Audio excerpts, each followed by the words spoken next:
What if Europe's most enigmatic dynasty did not originate in France? What if the Merovingians, the legendary long-haired kings, carried a secret prophecy pointing not south to Rome, but north to Scandinavia's shadowed fjords, a bloodline that defies conventional understanding, a prophecy whispered in icy halls and carried across storm-tossed seas? History deems it impossible, and chronicles dismiss it as fantasy. Yet, buried in forgotten fragments, a compelling suggestion persists: the rise of kings in Gaul may have been foretold in the distant north. Now, the urgency softens, and the clash of kingdoms and the roar of Viking seas fade into the quiet glow of candlelight on worn parchment. Imagine slowly turning pages, accompanied by the distant hum of a choir.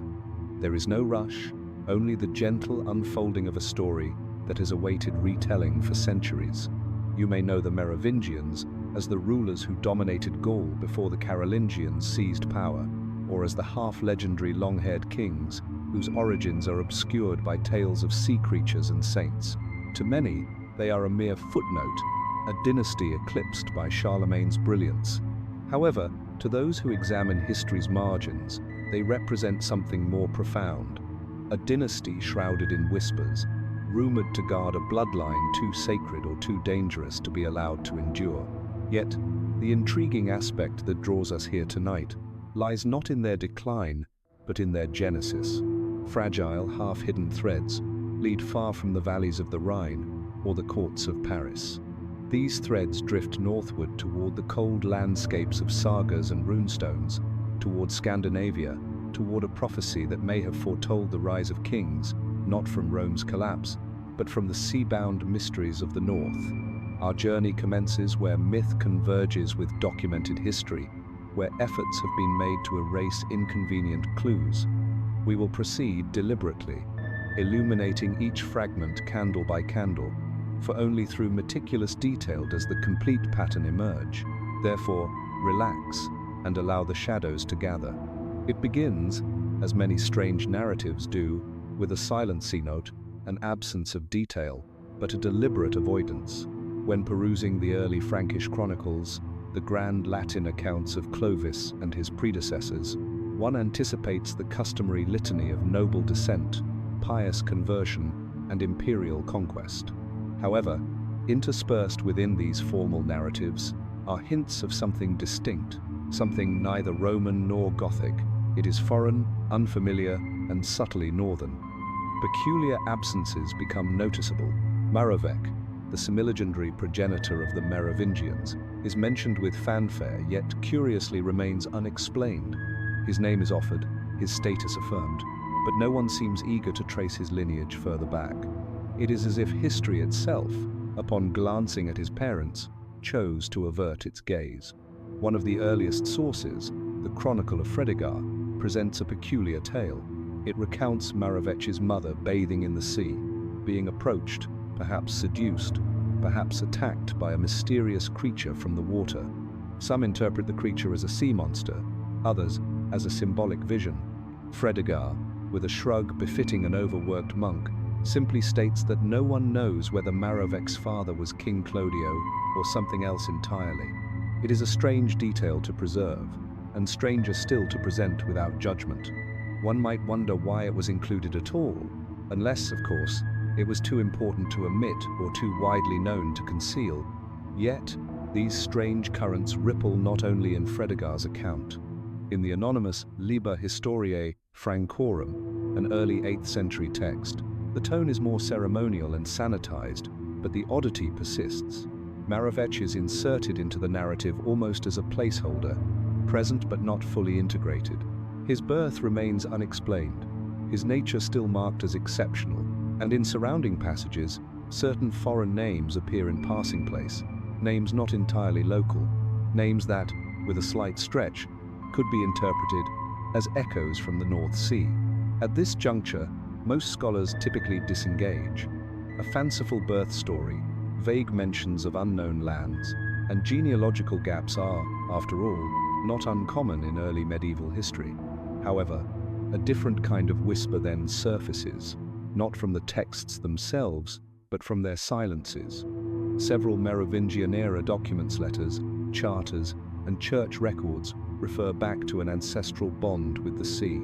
The phrase appears in various forms: ligatura maris or affinitas pelagi, sometimes poetic, sometimes oddly technical. One charter concerning a monastery near Rouen states that the kings of the region had been drawn from across the waters, tractu transfluus, a phrase easily interpreted as spiritual, but perhaps not exclusively so.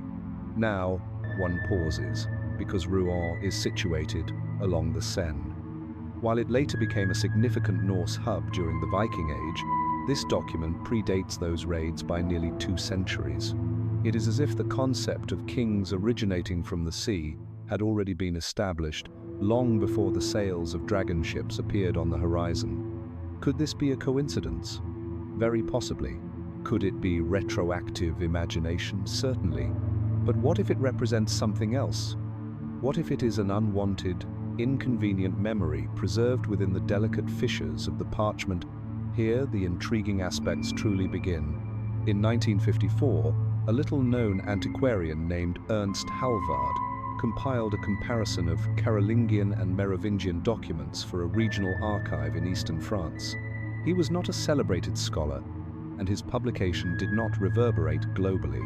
However, tucked within one of his appendices is a curious observation. He notes that certain naming patterns in early Merovingian grants appear to mirror naming structures found in Scandinavian sources, particularly those of the Yngling dynasty.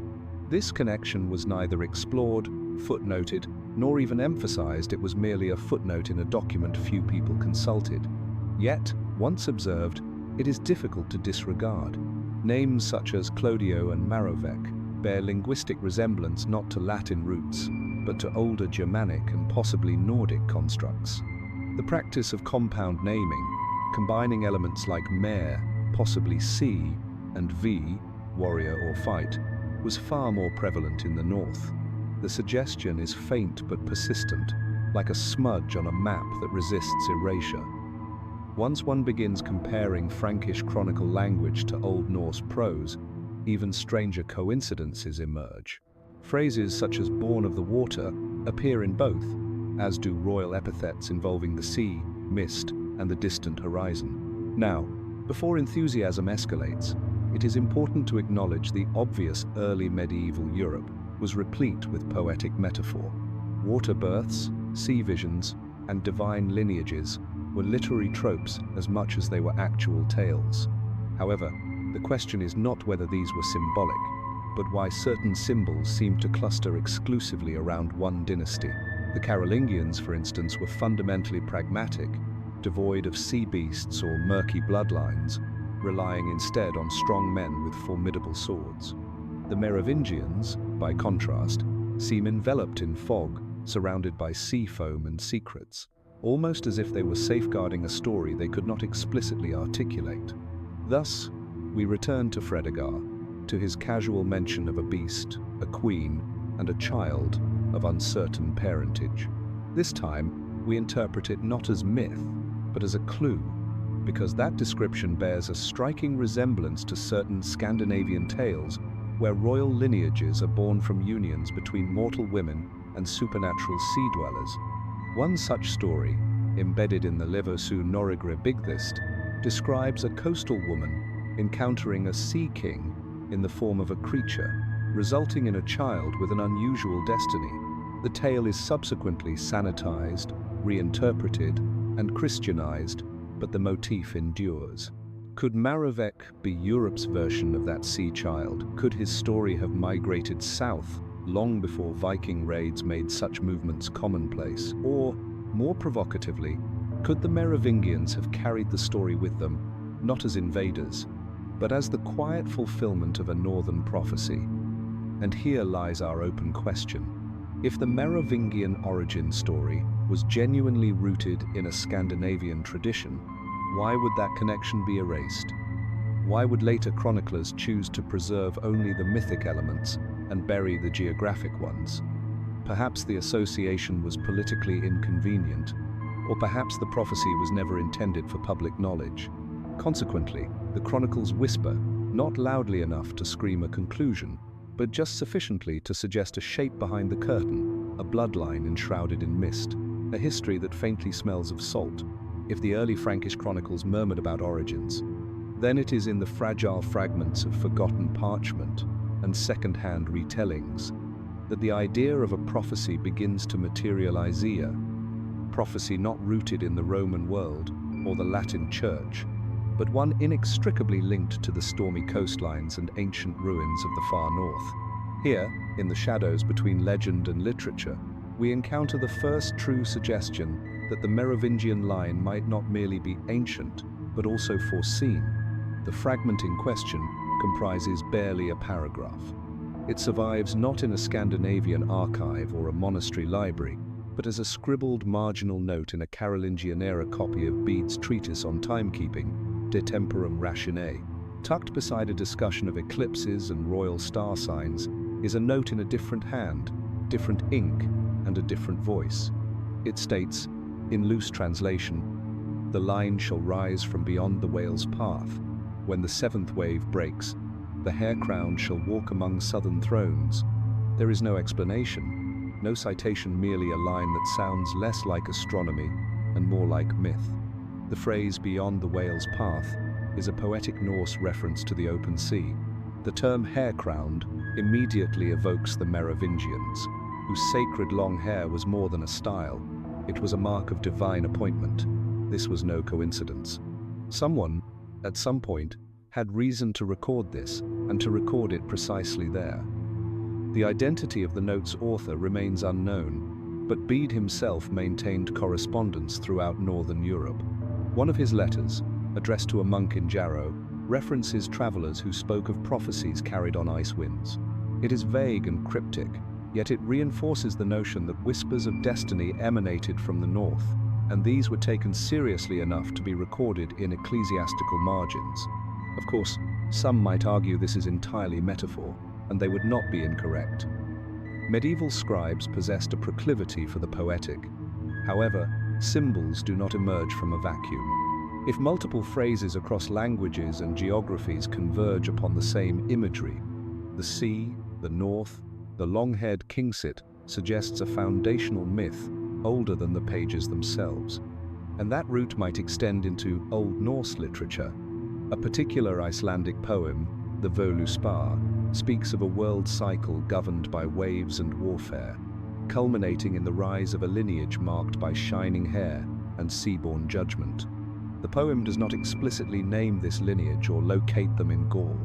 However, in one stanza, it states, "From storming isles shall come those crowned not by steel, but by strand.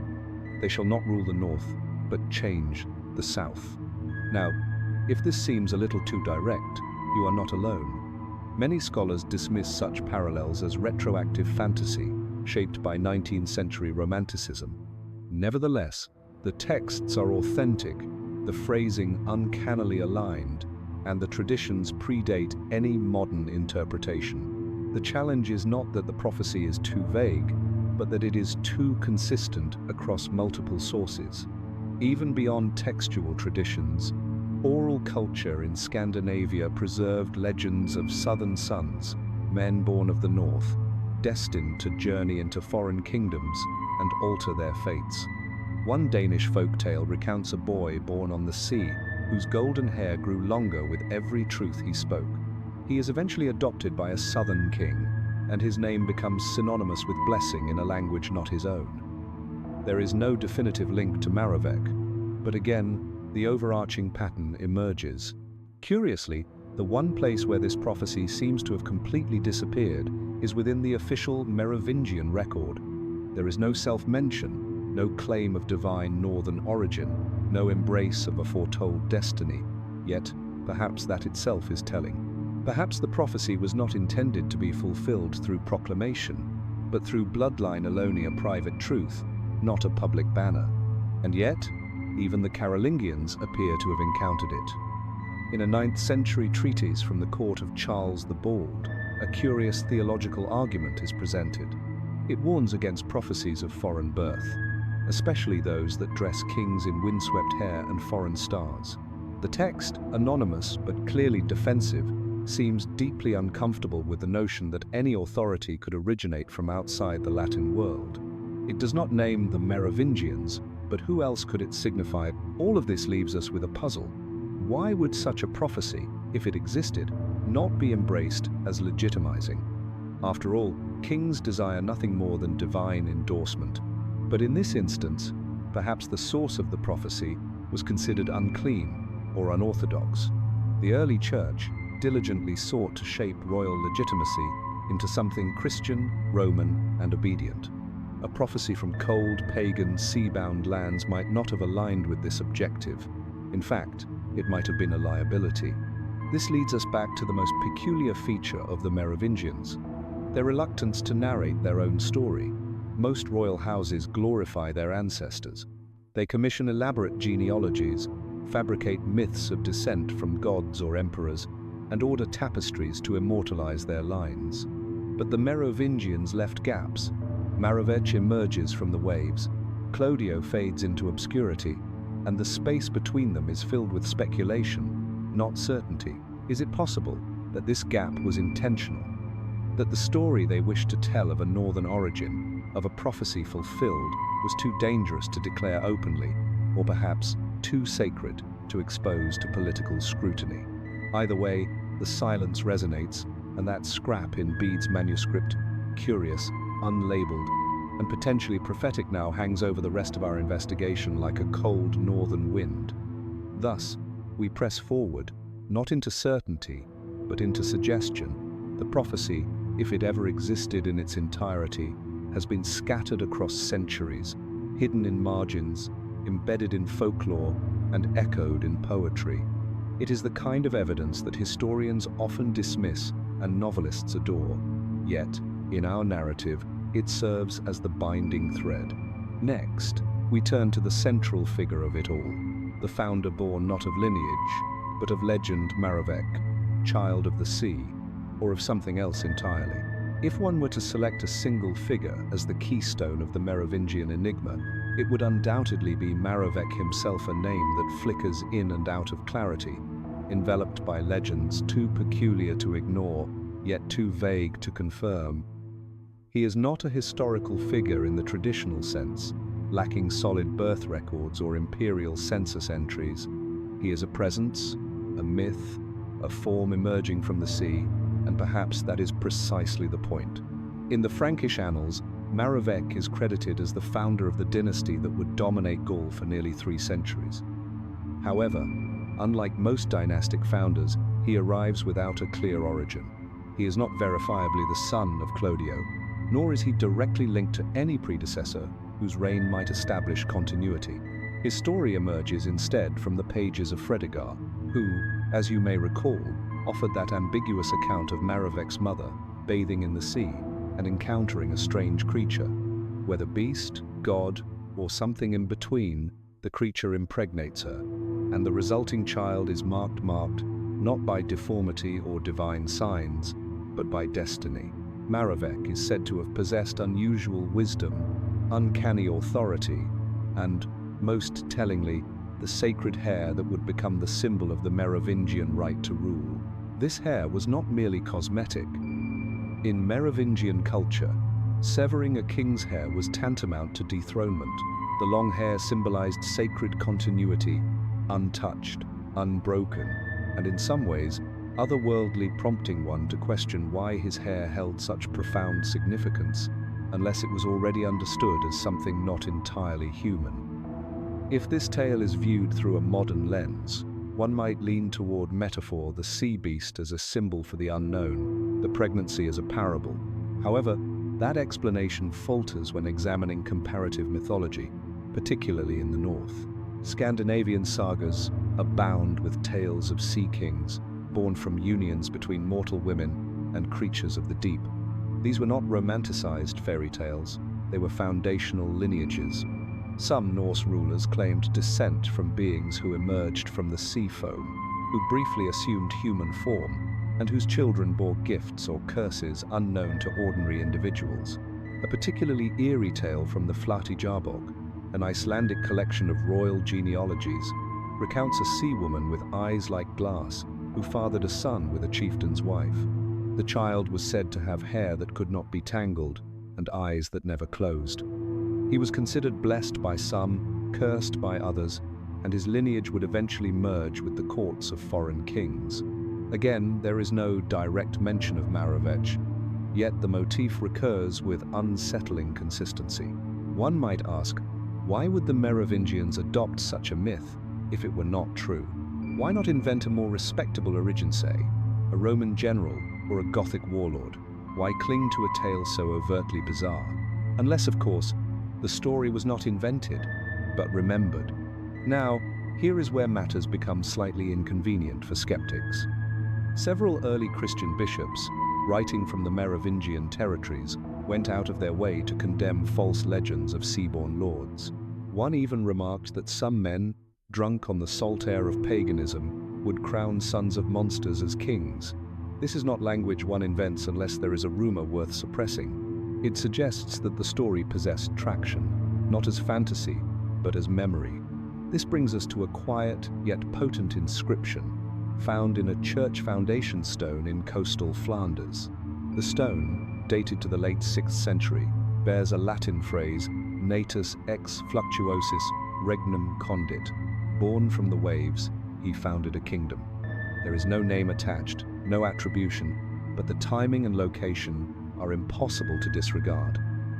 Flanders was Merovingian territory, and the date aligns with the lifetime of Merovech's supposed descendants. Could this be a reference to the founder himself, or to a broader myth embraced by those who knew him? One interpretation suggests that born from the waves refers not to the sea at all, but to baptism, a common metaphor in Christian texts. However, the context here does not fit. The inscription is not near a font, nor is it part of a religious phrase. It stands alone, chiseled with solemnity, as if testifying to something everyone already knew, but no one wished to explain further.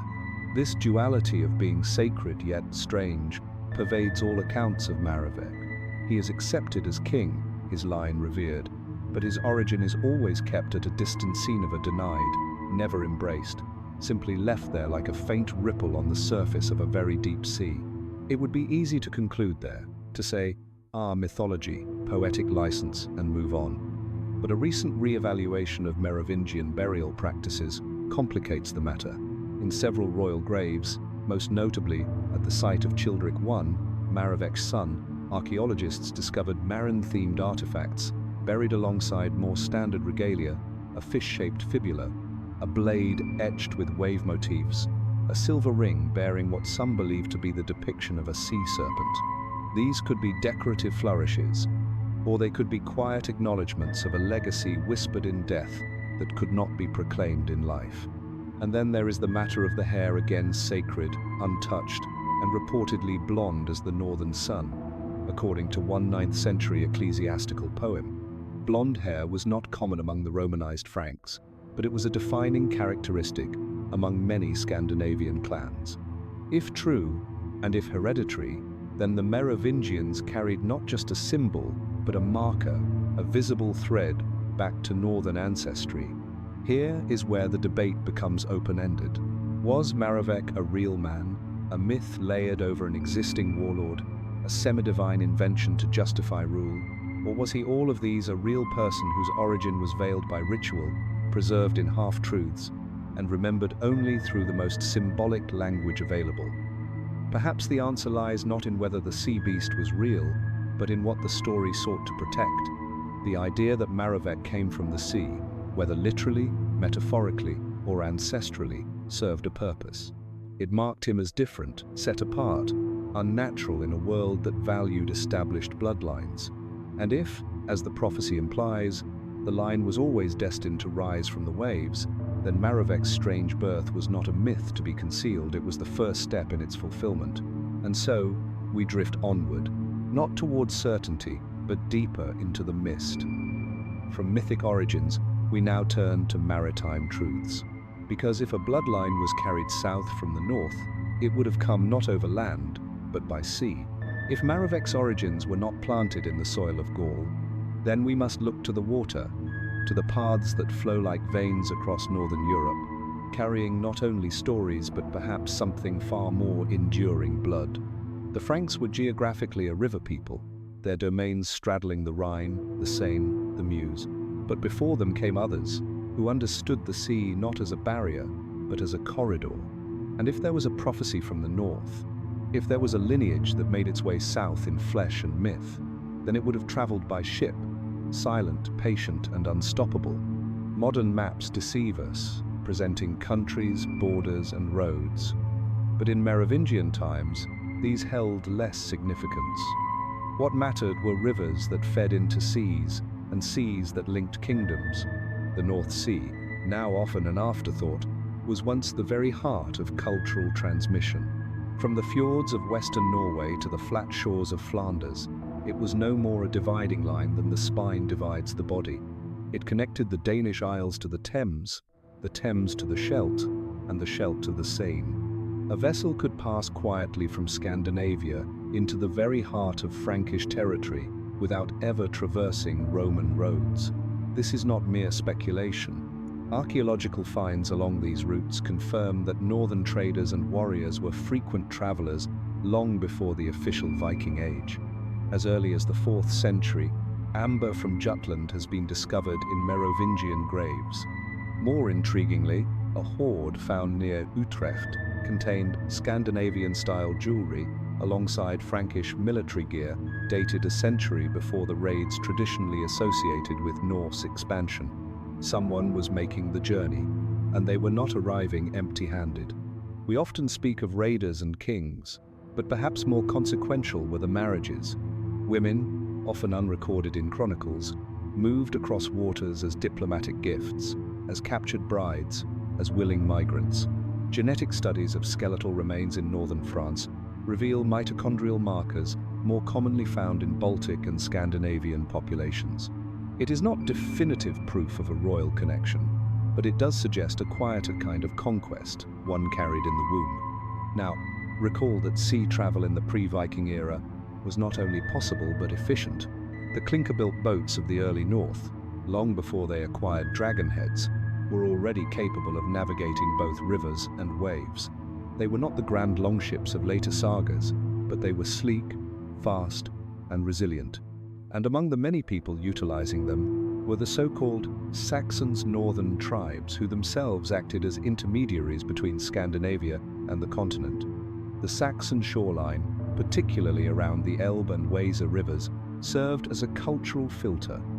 From there, goods, ideas, and families traveled west and south.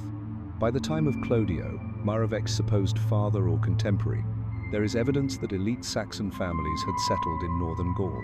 One such group, referenced in a now-lost letter attributed to Sidonius Apollinaris, was said to speak the tongue of the ice but hold the salt of the Seine in their blood. The phrase has baffled historians, but if interpreted poetically, it may point to a family of northern origin, integrating into Frankish aristocracy through maritime travel and marriage. Could Meroving's maternal or paternal line have arrived by such means? It is entirely plausible. And here is where the prophecy gains traction. If there truly was a belief in the north that a line of kings would rise beyond the Wales path, then a deliberate union between a northern clan and a Frankish tribe becomes not merely a coincidence, but an act of destiny. And yet, none of this would leave clear records. The early church was skeptical of sea travel, often associating it with paganism and unpredictability. Water was sacred in baptism, yes, but dangerous in myth. In hagiographies of northern saints, ships are frequently the setting for temptation or trial. Similarly, in Merovingian chronicles, there is a hesitation to name the sea as a route of migration, even as artifacts strongly suggest otherwise. But not everyone remained silent. In the Miracula Sancti Bertini, a text written at the Abbey of St. Bertine, there is mention of a holy relic brought from the island of White Wolves, gifted to the Frankish court. The phrase has been variously interpreted as poetic nonsense or as a veiled reference to a Scandinavian island. However, the context is telling the relic was said to have been brought by a queen's attendant, described only as a woman of snow and storm. She appears once and is never named again. This figure, seemingly minor, raises another question. Were Scandinavian women present in the early Merovingian court not merely as captives or servants, but as bearers of prophecy, as vessels of memory? Oral tradition in the north was not confined to the elderly. It was passed from mother to child, embedded in lullabies, braided into hair. If even one woman carried the prophecy across the sea, the implications could have spread through her descendants. This brings us to an unexpected source, the runestones of Gotland. One in particular, worn nearly flat, speaks of a gold-bearing ship sent west to the mouth of the wolf. Scholars have suggested this is a poetic metaphor for trade, but the mouth of the wolf was occasionally used in Old Norse texts to describe the Seine estuary, a place known for its strong currents and sudden fogs. Could this inscription be referring to a journey from Scandinavia to Frankish shores? If so, it may be one of the earliest physical markers of a connection that history would later attempt to obscure. And so, we trace the bloodline not through names, but through wind and water, through boats and bones, through the quiet cargo of lineage that moved under the stars when no chronicler was observing. The Merovingians may never have explicitly declared their northern roots, but the sea remembered. Next, we shift from the open water to the subtle symbols left behind. Because when kings cannot articulate the truth openly, they often whisper it in metal. And some Merovingian coins may have carried more than just a ruler's effigy, they may have carried a code. One might not expect coins to hold secrets. They are typically intended to assert power broad-faced portraits, Latin inscriptions, weights of silver that declare legitimacy. However, in Merovingian coinage, particularly from the earlier periods, something unusual begins to emerge. Symbols appear that do not quite align with Roman tradition. Some are abstract, others geometric, and a Feywa select few look as though they originated from a colder, older place, entirely foreign to Gaul. Let us begin with the fundamentals. Most Merovingian coins, especially those minted between the 6th and 7th centuries, were small tremisses, typically gold, and struck in regional mints. They often bore the name of the minting authority, sometimes the king's name, and frequently Christian iconography crosses, Chiros, occasionally a bishop's crozier. Nothing unusual thus far. However, in certain issues, we begin to observe shapes that do not conform to Christian symbolism or Roman legacy. One recurring symbol appears as a vertical line intersected by two shorter diagonal slashes, almost resembling a crude letter Y with arms flung backward. At first glance, it appears decorative, perhaps an engraver's flourish. But side-by-side comparisons suggest something else. It closely resembles the Algiz rune from the Elder Futhark, often interpreted as a symbol of protection or connection to the divine. This would not be so curious if it appeared only once, but it recurs on coins from multiple mints Marseille, Trier, Chalon-sur-Saône regions, not culturally Norse. Yet, the symbol reappears with enough consistency that some numismatists have quietly begun cataloguing it as an unidentified protective sigil. Of course, to label it a rune would venture into controversial territory, and academic caution is a persistent trait, but the resemblance is undeniable and difficult to ignore. Other symbols are more abstract, yet equally suggestive. One coin minted during the reign of King Sigebert III bears a Triskelion 3 interlocking legs or spirals that looks remarkably similar to motifs found on Gotlandic stones and Scandinavian brooches. The official explanation is that it represents the Holy Trinity, perhaps, but the motif predates Christian triads by centuries. In Norse symbolism, the triple spiral often connoted fate, movement, or cycles concepts, tightly interwoven with prophecy. Of course, critics are quick to remind us that symbols overlap across cultures. A spiral can be Celtic, Roman, or Norse. But when specific symbols repeat exclusively in one dynasty's coinage and not in its successors, and those same symbols appear in Scandinavian artifacts of the same period, the pattern begins to solidify. It is not a fingerprint, but it might be a thumbprint. And then there are the inscriptions. Most are in Latin, or what attempts to be Latin, but here and there, letters appear that do not belong. One tremissis from Bourges bears what appears to be a mirrored R in the minting text. It is dismissed as a die-cutter's error. But, when placed beside a similar symbol carved into a wooden panel found in Hedeby, a Norse trading port, its shape becomes suspiciously deliberate. In runic tradition, reversed characters sometimes indicated sacred or hidden meanings, a kind of semi-coded language for the initiated. These numismatic anomalies become more intriguing when recalling the previous discussion of sea routes, marriages, and the cargo of lineage. If people were indeed moving across those northern waters, if bloodlines and ideas were being exchanged, then symbols would travel as well. And unlike parchment or stories, metal endures. There is a particular coin housed in the Cabinet des Médailles in Paris. It is catalogued without fanfare gold Merovingian anonymous. But on its reverse, beneath a crude cross, sits a shape resembling a stylized hammer short-handled, flat-headed. To some, it is merely a broken die stroke, but to a few cautious scholars, it looks like Mjolnir, Thor's hammer. If true, it would represent one of the earliest physical overlaps between Norse pagan symbolism and Christian royal propaganda in Western Europe. That is not merely strange, it is explosive. But let us pause. Symbols are complex. They migrate. They evolve. A cross might be a crossroads. A hammer might be a tool. The temptation to project meaning can be irresistible. Still, one fact remains: no other ruling house in post-Roman Europe exhibits this level of symbolic ambiguity.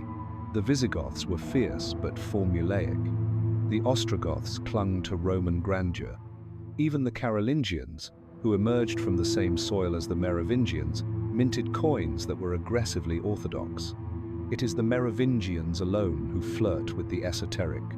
And when these symbols are juxtaposed with the earlier Prophesyth, one that spoke of the hair-crowned kings walking southern thrones, these patterns begin to shimmer with intentionality. Could it be that the Merovingians were not declaring their origins through words, but through subtle signs that they encoded their northern inheritance not in prose, but in precious metal? There is another angle worth considering. Runes in the north were not merely letters, they were charged, ritualistic, used for divination, healing, and occasionally concealment. To place one quietly on a coin is to embed meaning into the flow of daily life. Coins travel.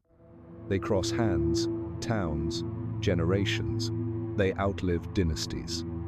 If one wished to transmit a prophecy, a memory, or even a warning, a coin would be an ideal vessel. One Merovingian burial in Metz, likely that of a noblewoman, included a pouch containing coins from both Gaul and Scandinavia. Among them was a gold tremissis bearing a peculiar mark, an X with elongated arms, almost star-like.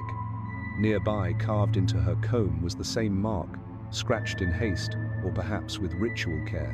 No one knows what it meant, but the echo is undeniably a private symbol, a personal rite, or perhaps a family secret passed down, not in text, but in touch. And this brings us to the open question: were the Merovingians aware of the northern meanings behind these symbols?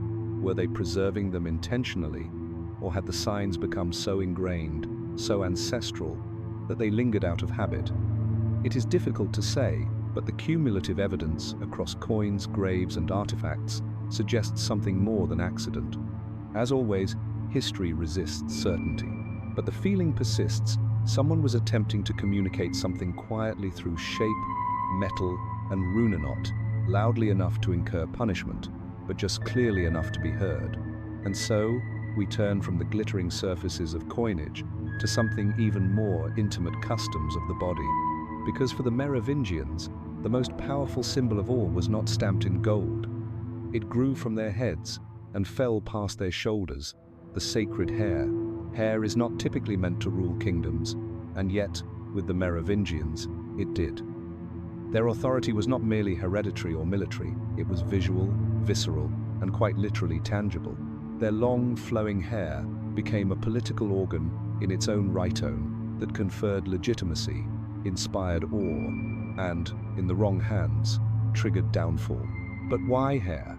Why not scepters, relics, or papal approval? The answer may lie not in Roman customs or Christian symbolism, but further north, in lands where hair was not simply vanity, it was prophecy. The Merovingians were known as the reges crinici, the long-haired kings. This was not metaphorical contemporary accounts, stress it repeatedly, almost ritualistically. Gregory of Tours notes that to cut a Merovingian prince's hair was not merely an insult, it was a dethronement. Exile was possible, execution permissible, but hair cutting was unthinkable. And it was not a matter of aesthetics, short hair signified subordination. Only those with royal blood possessed the divine right to let their hair flow freely. It shimmered as a literal badge of kingship, a crown that could not be removed without consequence.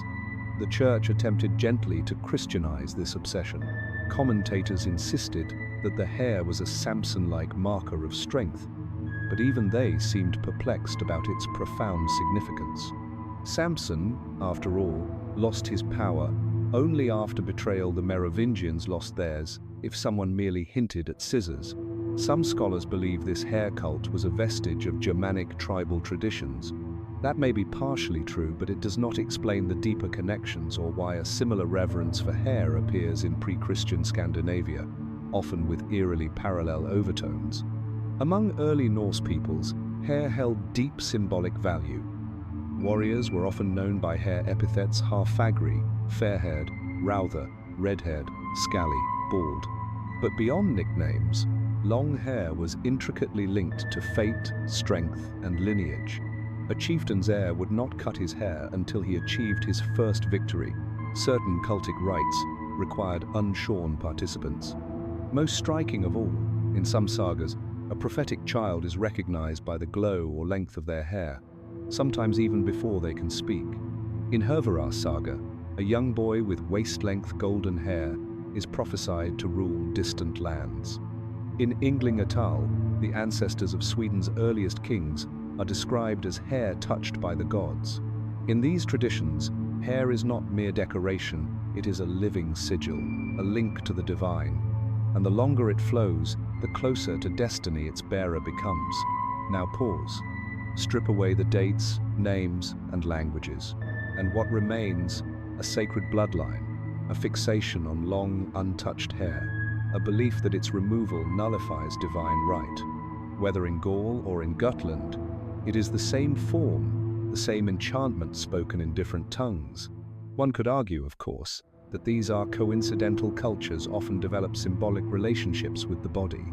But the overlap becomes harder to dismiss when archaeological evidence suggests that the Merovingians were not merely wearing long hair, they were institutionalizing it.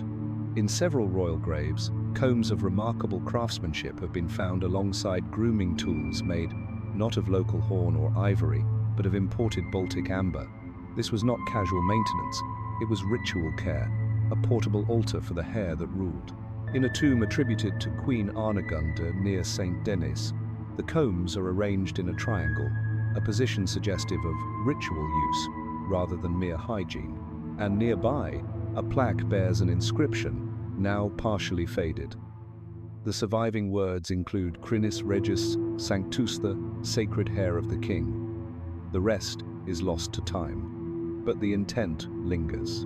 Someone, at some point, treated the hair as more than an ornament, it was sacrosanct. And just like that, we find ourselves back in the north, not just metaphorically, but physically. Because a burial in Östergötland, Sweden, dated to the 6th century, the same era as early Merovingian rulers, contains the remains of a man buried with a braided lock of golden hair in his hands. His own, possibly. But the hair shows signs of being perfumed and wrapped in silk, uncommon for burial practices there. Nearby are fragments of a Frankish brooch. It is not proof, but it is a whisper, a hint that something or someone traversed between the cultures. Some fringe theories have extended this hair fascination to mystical extremes, that the Merovingians were shapeshifters, that the hair acted as a psychic antenna, that their genetic line was enhanced. Let us set those aside. What matters here is not fantasy, it is pattern, a symbol held sacred across distance, a bodily feature guarded like treasure. and an interlocking web of belief that regards hair not merely as a personal trait, but as public authority. More curiously, the collapse of Merovingian power correlates almost directly with the loss of this hair-based symbolism.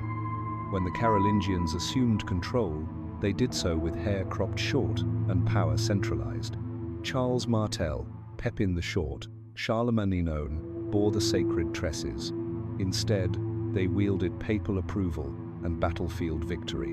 And as they rose, the long-haired heirs of Merovech were shorn, cloistered, or quietly removed. The prophecy, if it resided in the hair, had its threads severed. Here arises the open question.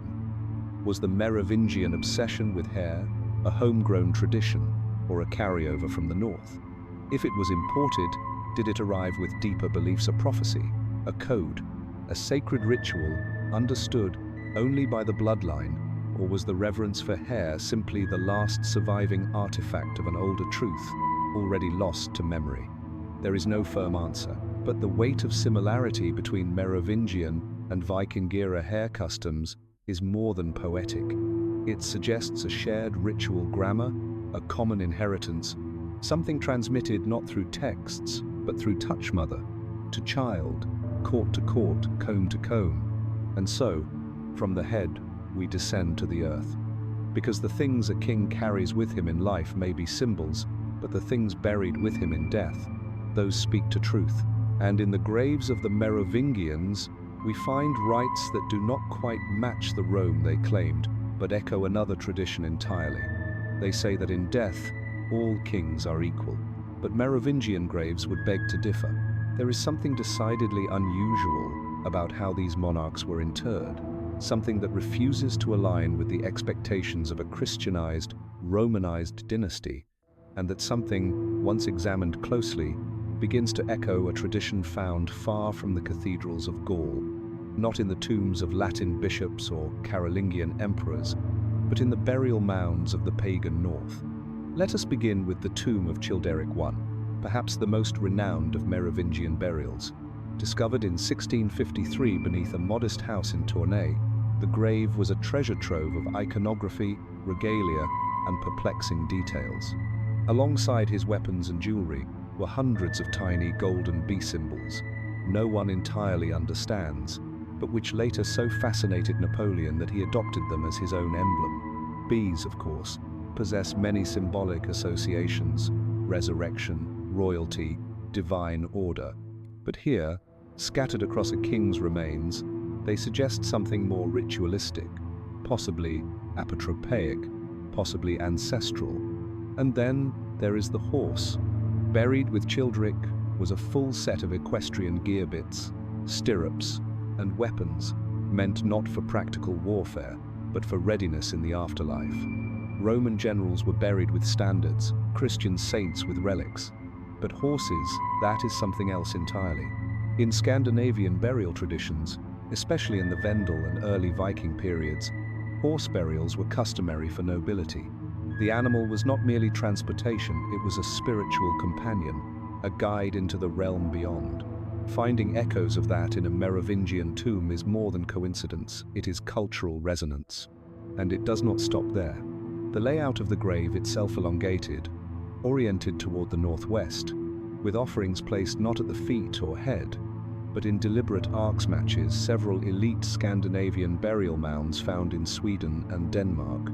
These similarities are easy to overlook if one focuses solely on the Christian artifacts within the tomb. Yes, there were crosses. Yes, the burial was likely performed by bishops, but the ritual structure, the choreography of the afterlife, seems to speak a different language.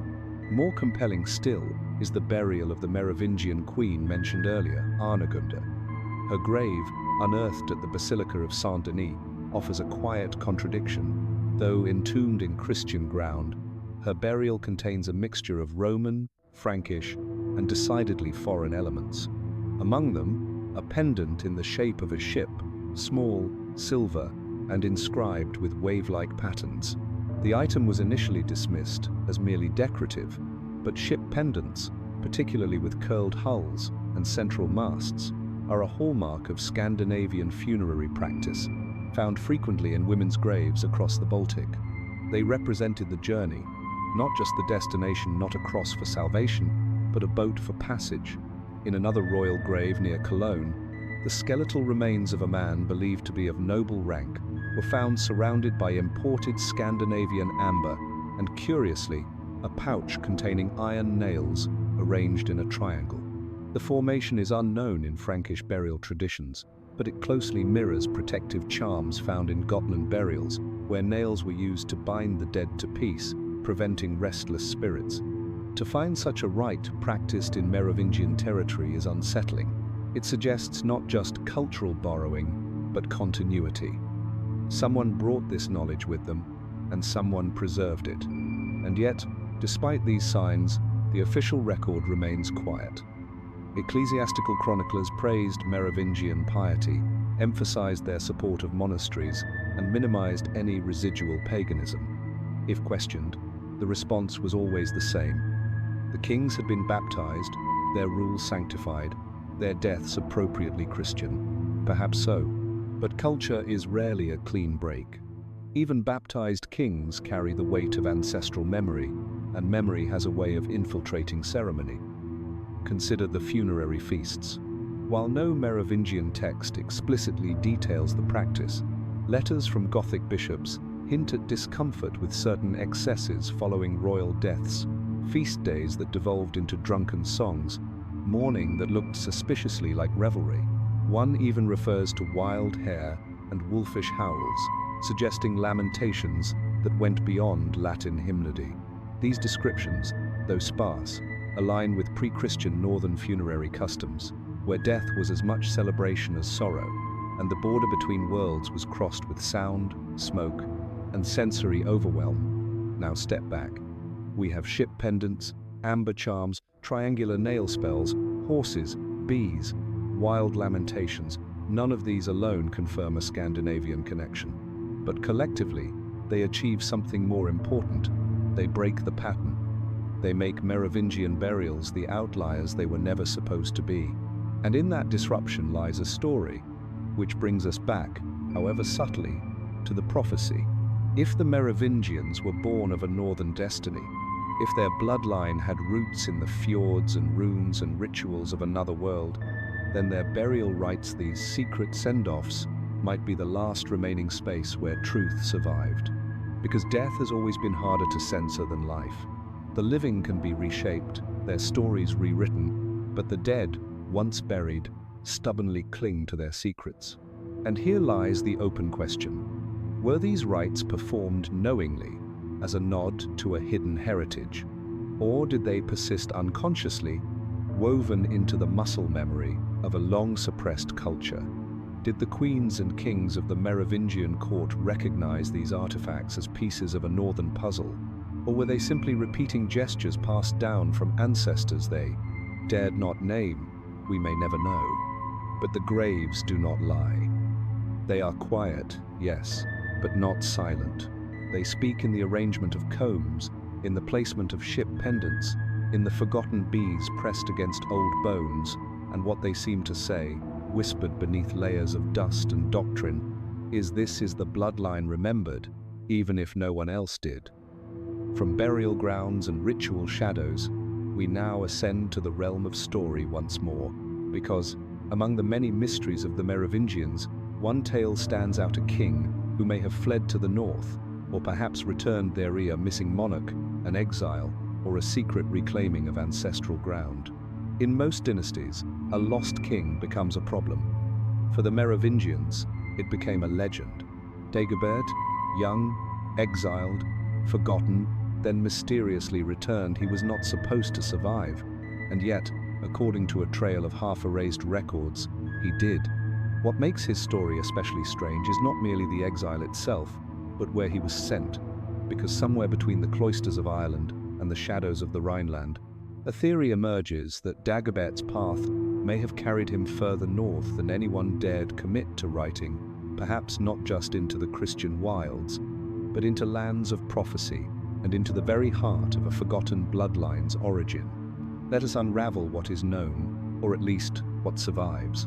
Dagobert II was the son of Sigebert III, king of Austrasia, and thus a legitimate heir to the Merovingian line. But after Sigebert's death, young Dagobert was spirited away, reportedly for his own safety. In some versions, it was the church acting protectively. In others, it was a political maneuver orchestrated by those who found the boy's claim inconvenient. Either way, the child disappears from royal affairs entirely for over a decade. During this time, he is said to have lived in Ireland under ecclesiastical protection, specifically under the care of monks connected to the Columbanian tradition. So far, so ordinary exiled princes often found sanctuary in religious settings. But what happens next complicates everything. When Dagobert returns to Gaul, roughly around the year 676, he is a man transformed, fluent in more than one tongue, literate, diplomatic, commanding. He reclaims his throne with relatively little bloodshed and resumes rule from Metz. But his reign is short. Within a few years, he is dead, assassinated, it is said, in a forest during a hunting expedition. No trial, no heirs, no revenge, just silence. And yet, not quite, because Dagobert II does not vanish quietly. In later medieval legends, especially those echoing through monastic libraries and local folklore, he becomes something more than a martyred king. He becomes the lost king, a kind of phantom monarch enshrouded in the fog of conspiracy and elevated to the status of a hidden figure. Some claimed he survived the assassination, others that his bloodline continued in secret, and a few whispered, only in obscure corners, that he never truly returned at all, that the man who ruled from Metz was an impostor or someone entirely different. That theory would be easier to dismiss if not for a strange inconsistency in the records. While Dagobert II appears on some royal lists, he is omitted from others, most notably the official Carolingian-endorsed histories compiled under Charlemagne's court. It is an erasure, deliberate and precise, as though someone wished to forget the entire episode, not just the man. Here is where the story shifts. According to a fragment preserved in the library of Lorsch Abbey, a marginal note on a hagiography, Dagobert crossed the northern paths during his youth. The phrase per vias septentrionales has typically been assumed to mean northern Francia or possibly Britain, but one translator writing in the early 20th century pointed out that septentrionales could also refer to the North Sea routes, the same maritime corridors we explored earlier.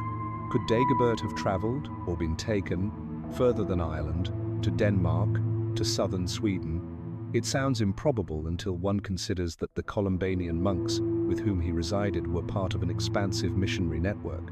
Irish and Scottish monastics were active in Frisia, along the Rhine, and even into the Scandinavian frontier.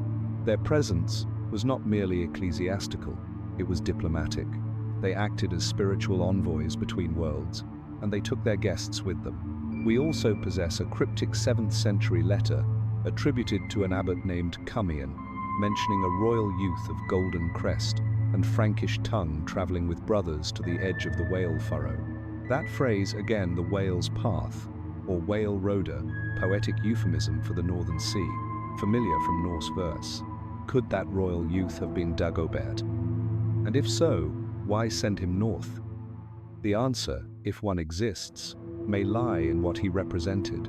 If Dagobert was the fulfillment of a bloodline prophecy, if he carried not just royal legitimacy, but ancestral expectation, then removing him from the political board was not merely strategy, it was protection.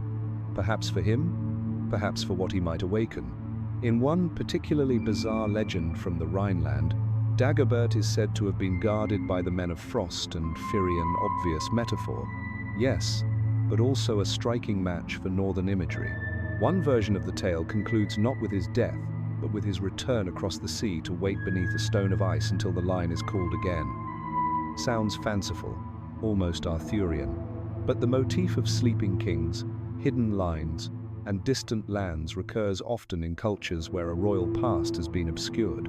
Now add this in the town of Rock, Sweden, where the famous runestone stands, inscribed with riddles and warnings. Scholars have puzzled for decades over one specific referencer, foreign child of the south, goldbound, who came and vanished. The stone's age and syntax make definitive translation difficult, but some interpret the line as referring to a visitor of significance, possibly royal, whose presence was both foretold and fleeting. Is it Dagobert? Almost certainly not, but it demonstrates the cultural memory of foreign kings' golden-haired and transient leaving marks across borders. The myth of the northern exile of the returning bloodline persists on both sides of the sea, and so Dagobert II becomes something more than a footnote. He becomes a hinge, a point of contact between prophecy and politics. His exile, once viewed as a political inconvenience, now gleams as a potential pilgrimage northward toward the roots of the Merovingian line. Perhaps he carried memory with him. Perhaps he was sent to receive it. The open question, then, is not whether Dagobert truly ruled. He did, briefly. The question is what he brought back, or what he left behind. If the northern prophecy had once named a child born of waves and hair, perhaps Dagobert was not just a king. Perhaps he was the echo of a destiny trying desperately to repeat itself. Next, we look not to the exiled king, but to the stories that came south. Because if the Merovingians truly had northern roots, there should be traces, not just in their own land, but in the sagas of the north. And what we find there is unsettling. The Merovingians never explicitly appear by name in the sagas of the north. You will not find Clovis or Marovech nestled among the heroic narratives of Egil's saga or Heimskringla. However, you will encounter shadows, unusual inclusions, out-of-place figures, and the occasional southern king who appears precisely where he should not, speaking a language not native to the north, yet received as kin. It is here, in the margins of Scandinavian storytelling, that the ghost of a foreign bloodline begins to emerge, and with it, a counter-narrative that official chronicles quietly omitted. Let us begin with the Ynglinga saga, penned by Snorri Sturluson in the 13th century, but rooted in far older oral traditions. In the saga's early chapters, long before the known Norse kings commenced their conquests, we hear of a man called Haraldr the Bright, who came from across the Wales path, not to conquer, but to learn. His name is unfamiliar, but his description is striking: hair that glowed like barley and sun, a cloak of woven linen, unusual to northern eyes, and speech that carried the melody of monks. The saga claims he stayed for 3 winters in Uppsala, took a bride from a minor chieftain's family, then vanished westward and south. Traditional scholars assume this figure was an embellished missionary, but some, particularly in the 19th century, speculated that Haraldr was a distorted version of Dagobert, transmitted through generations, his name softened by dialect, his presence remembered not for his power, but for his origin. Even if this connection is tenuous, the story holds another clue: the way the saga treats this southern visitor, not as an outsider, but as a potential fulfillment. A phrase repeated twice describes him as the branch of the broken pine, a poetic metaphor used elsewhere to denote lost lineage returned. In the Vatsdala saga, a later but richly symbolic tale, we encounter a family whose matriarch claims descent from a sea prince of Frankland, gifted to her people during a time of famine. The story includes a strange ritual once a year. A lock of hair from this ancestral figure is dipped into the fjord and offered to the sea so the line does not sink. The ritual seems out of place in a saga that otherwise adheres to known pagan customs, and the mention of Frankland, a term used in Norse texts to denote Francia, again points south. Coincidence, perhaps, except that unlike most imported myths, these tales do not portray the southern figures as conquerors or enemies. They treat them as prodigals, as those who came not to impose, but to reconnect. And always, the hair returns golden, untouched, wrapped in ritual. One particularly strange example comes from the Liversu Norregra Bygdist, a semi-mythical genealogy of early Norse settlers. Amid its many overlapping lineages, there is mention of a son of the sea's daughter, raised among pale monks, who bore the mark of the serpent and the crown of woven gold. He is unnamed, he leaves no children, but he is said to carry the memory of another shore. The details are too vague for definitive identification, but the combination sea, monks, serpents, golden regalia feels almost uncannily Merovingian. Skeptics, of course, argue for caution. Oral tradition is notoriously fluid. Names mutate, heroes blend. The southern kings in these stories could be composites, fantasy insertions, or echoes of later encounters with Christian emissaries. That is a fair critique. And yet, in none of these stories are the southerners portrayed as Roman or papal or Carolingian. They are something else, something older. And then there is the matter of the serpent. In Orkneyinga Saga, a tale of seafaring and settlement, there is a brief reference to the men of golden hair who bore the beast mark, said to have come from the south generations before the Norse earls claimed the islands. The term beast mark is never clarified, but elsewhere in the same saga, it is used to denote sigils or family crests. Recall here the strange legend of Marovec's semi-mythic conception by a sea creature tale that some later interpreted as linking the Merovingians to a dragon or serpent lineage, symbolic of mystery and divine anomaly. If that imagery crossed the sea with the bloodline, perhaps it found its way into Norse memory, detached from names, but not meaning. This serpent motif also appears on artifacts.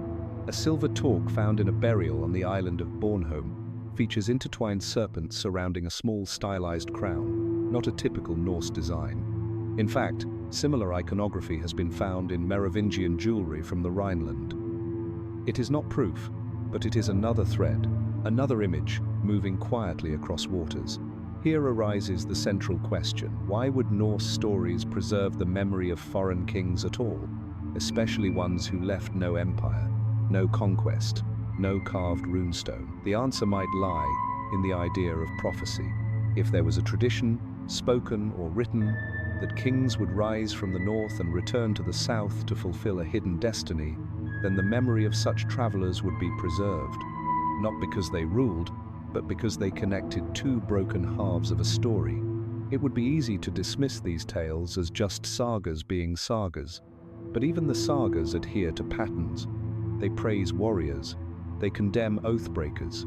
They do not usually weave in glowing-haired monks from Frankland, unless they serve a purpose. The fact that these characters appear and are remembered with reverence rather than suspicion suggests something more ancient, something whispered long before ink touched vellum. And if that is true, then the Bloodlines' path was not one way. It was not just a journey south from the north. It was a cycle, a crossing and recrossing, a prophecy not simply of arrival, but of return. From sagas to serpents, from glowing hair to whispered lines, the shape behind the curtain sharpens. But next, we turn to a more direct parallel, a figure whose story mirrors Marovec too closely to ignore a sea-born child, a strange conception, a beast, and a dynasty. And this one too comes from the north. Somewhere in the layered fabric of Norse mythology, woven between battles, beasts, and blood, are the Valkyria spectral women of fate riding the winds, choosing who would die and who would live. To most, they are the stuff of mythic poetry, not historical inquiry.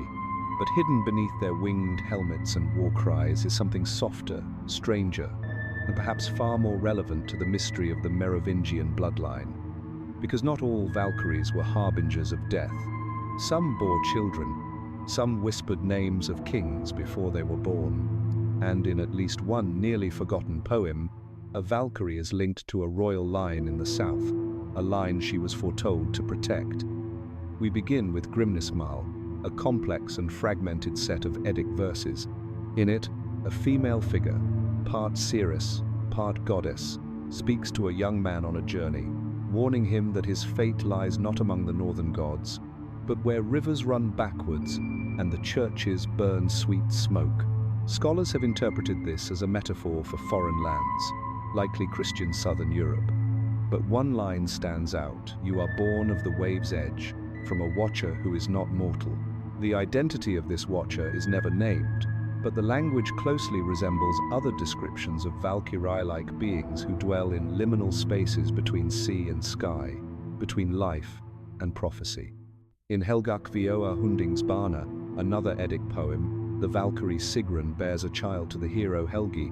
The child does not inherit Helgi's kingdom, nor Sigrun's ethereal form, but something else, an inherited right to rule a distant land, the white shore where gold burns reader, phrase some interpret as a poetic reference to the sunlit coasts of Gaul or Britannia. Again, it is not proof, but the metaphor of divine women bearing mortal kings echoes eerily with the Merovingian origin myth, in which Merovec is conceived by a queen and a sea beast, neither god nor man, but something liminal, perhaps even prophetic. This brings us to an overlooked account in the Skjoldunga saga, an early and partially lost Norse royal chronicle. In a surviving fragment, preserved by the Icelandic historian Arngrimur Jonsson, there is mention of a south-riding queen of the Wind's Edge, who births a child that bears both crown and curse. The story is vague, interrupted, and never resolved, but it sits uncomfortably well with the story of Merovec's mysterious conception. Could this be an echo of a common mythic motif of women linked to fate, bringing forth rulers destined to traverse worlds? What sets the Valkyrie motif apart is not just the divine maternity, but the prophecy attached to it. Valkyries do not simply fight or choose the slain, they speak fate aloud. They name kings before they rise. In Daradhal Yoth, one of the few Valkyrie poems preserved in Njal's saga, the women weave the fate of men into cloth soaked in blood, declaring who will rule and who will fall. One line, translated with great caution, reads, "The southern line stirs from mist, it grows a strand of gold among the crows." This verse has been taken as allegory, but in our context, it raises a tantalizing possibility that northern prophecies, transmitted through poetic traditions, may have remembered or even predicted the rise of a southern royal house descended from their own imagined blood. And here is where the speculative becomes dangerous. Could the Merovingians have known of these traditions? Could they have embraced, privately or secretly, the notion that their line fulfilled a prophecy not from Rome or Judea, but from the mists of the north? If Merovec's mother was said to have encountered a beast or a god by the sea and conceived a ruler unlike any before, perhaps the story was never meant to be understood literally, but mythically. Perhaps she was understood as a kind of Valkyrie herself, a woman set apart, touched by something more than human. The Carolingians certainly treated her that way. In several accounts, Clodio's wife, Merovec's supposed mother, is mentioned only in passing, her name forgotten, her lineage never recorded. Yet, in one ecclesiastical commentary, she is referred to as Domina Maristi, Lady of the Sea. The phrase is ambiguous. It could mean a noblewoman from coastal lands, or it could be a veiled allusion to her mythic associations, the way scribes often cloaked inconvenient legends in Latin, phrasing too poetic to dispute. This silence, this erasure, might be its own evidence. Because if she were tied to a prophecy outside church approval, if she were remembered as a figure of fate, northern or otherwise, then to acknowledge her would be to legitimize that origin, and perhaps to acknowledge a destiny that could not be controlled. The open question here is this: were the Valkyrie motifs simply inherited stories misremembered across geography, or did they represent a deeper mythic code, one shared across the Germanic and Norse worlds, describing the rise of sacred kings born not of politics, but of fate? And if so, were the Merovingians aware that their own story, told in whispers and symbols, fit the pattern too well? We cannot know for certain, but the resonance lingers. Valkyries do not die. They wait. They ride the wind, watching for lines to rise or fall. And in some sagas they vanish across the sea, taking their blood with them. From prophecy and myth, we now return to history, at least the version preserved in symbols, because the beast that may have sired Merovec, whether literal or imagined, left behind more than a whisper. It left a sigil, a seal, a mark, and that mark has surfaced again and again, in places it should not be. If Merovec was truly born of the sea, or of something hidden beneath it, then the myths have served their purpose well. They have ensured that no matter how many centuries pass, a sense of otherness, of uncategorizable origin, clings to the beginning of the Merovingian line. But what if that sense was not merely literary? What if it was visible? What if it was sealed into the dynasty's most sacred symbols? carefully disguised, but always present. Because somewhere between history and legend lies the strangest element of all the recurring image of the beast. The word beast here deserves scrutiny. In the Chronicle of Fredegar, Meroving's conception is tied to a creature described not in exact terms, but with phrases like monstrum marinum and incognitum, animal ex undar marine monster, an unknown creature from the wave.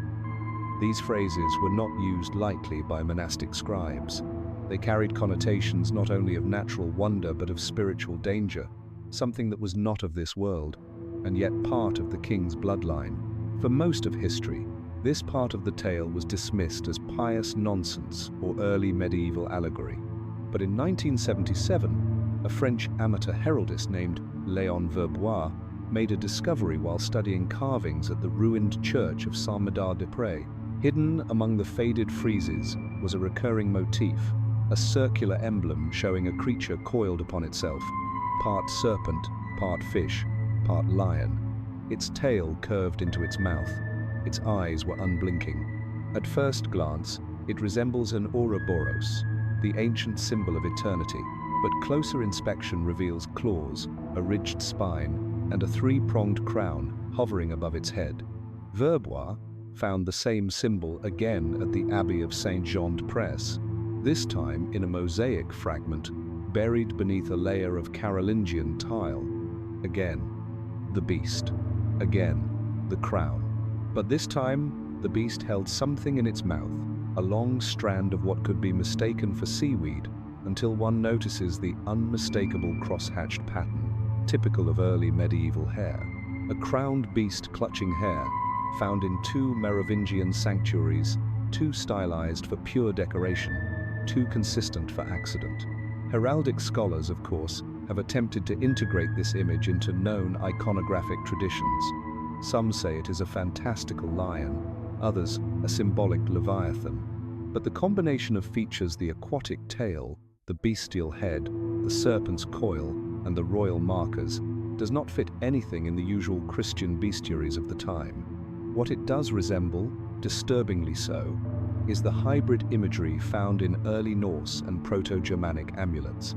In particular, a silver pendant discovered in a bog near Skåne, Sweden, shows a beast of similar form. The local term for it is vattenslika, literally water shape. It was believed to guard the threshold between worlds. The creature is depicted with its body looped, eyes wide, tongue out, and in some versions, clutching a lock of hair or a runic stick in its jaws. The resemblance to the Suessen seal is haunting. Both images exist centuries and miles apart, but they narrate the same visual story. A guardian beast tied to water, tied to fate, and somehow tied to royal power.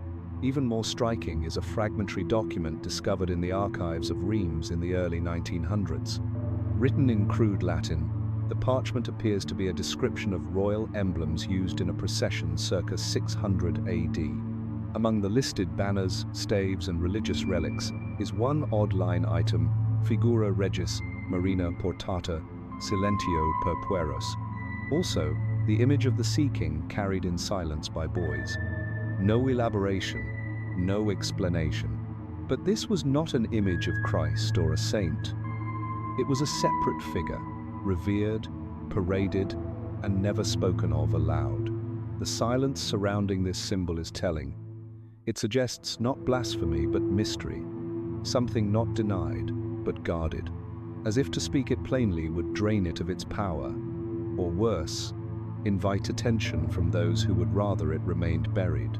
We must also revisit the Childeric tomb, where among the many strange artifacts was a signet ring bearing a figure whose features were, by all accounts, inhuman. The official record, recorded by 17th century antiquarians, described it as a man crowned, but whose face is elongated and whose eyes are large as almonds. The ring itself was stolen in the 1800s, lost to history. Only a crude sketch remains, but the image was distinct enough that some historians whispered it may have been an artistic representation of Meroving, not as a king, but as the Beast King. Now, pause, because here the theories begin to diverge. Some believe the beast is simply symbolic, a metaphor for otherness. The Merovingians set themselves apart, so why not embrace imagery that suggests mystery and fear? Others argue that the beast represents ancestral lineage, perhaps an ancient totem from beyond the Rhine, encoded into art before it could be outlawed. And then there are the radical few, those who link the seal to lost religious traditions, to hybrid bloodlines, to stories of watchers and Nephilim and sea kings beyond memory. We will not follow them there, but the echo remains. What we can assert is this: the Merovingians preserved a symbol across multiple generations that does not fit within the Christian or Roman iconographic canon. It surfaces in stone, in tile, in metal. It is not explained, it is not advertised.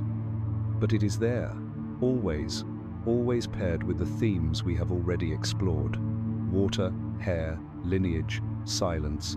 And so the open question persists. Was the seal of the beast an invention of mythmakers, a late romantic flourish added to a dynasty already drenched in strangeness? Or was it a cipher, a visual code shared only among the initiated that quietly acknowledged a truth too wild for words? Perhaps it was both a sigil and a secret, a warning and a legacy. And from those who could not write of it openly came another form of preservation: the monks, guardians of lineage, curators of silence. And when the bloodline risked being forgotten, it was they who chose which names to record and which to erase.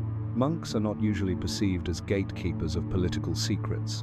They are often romantically imagined as quiet scribes in cloisters, their quills diligently recording scripture or the lives of saints. However, in early medieval Europe, they were more than chroniclers of the divine. They were librarians of power, custodians of genealogies, and sometimes subtle editors of history. In the case of the Merovingians, what the monks chose to omit may speak louder than what they wrote. And buried in that silence, one discovers patterns that hint at a bloodline once whispered to originate from the norther, prophecy not denied, but carefully folded away. Let us begin with the Liber Historiae Francorum, a key text compiled at the monastery of Saint-Médard in the early 8th century. This work, often cited by historians as a primary source on Merovingian lineage, traces the kings of the Franks from their semi-mythical origins. But something peculiar occurs upon reaching Merovec himself. The narrative suddenly becomes vague. His parentage is glossed over, his deeds minimized. He is of great renown, yes, but how he achieved it, and from whom, remains uncomfortably blank.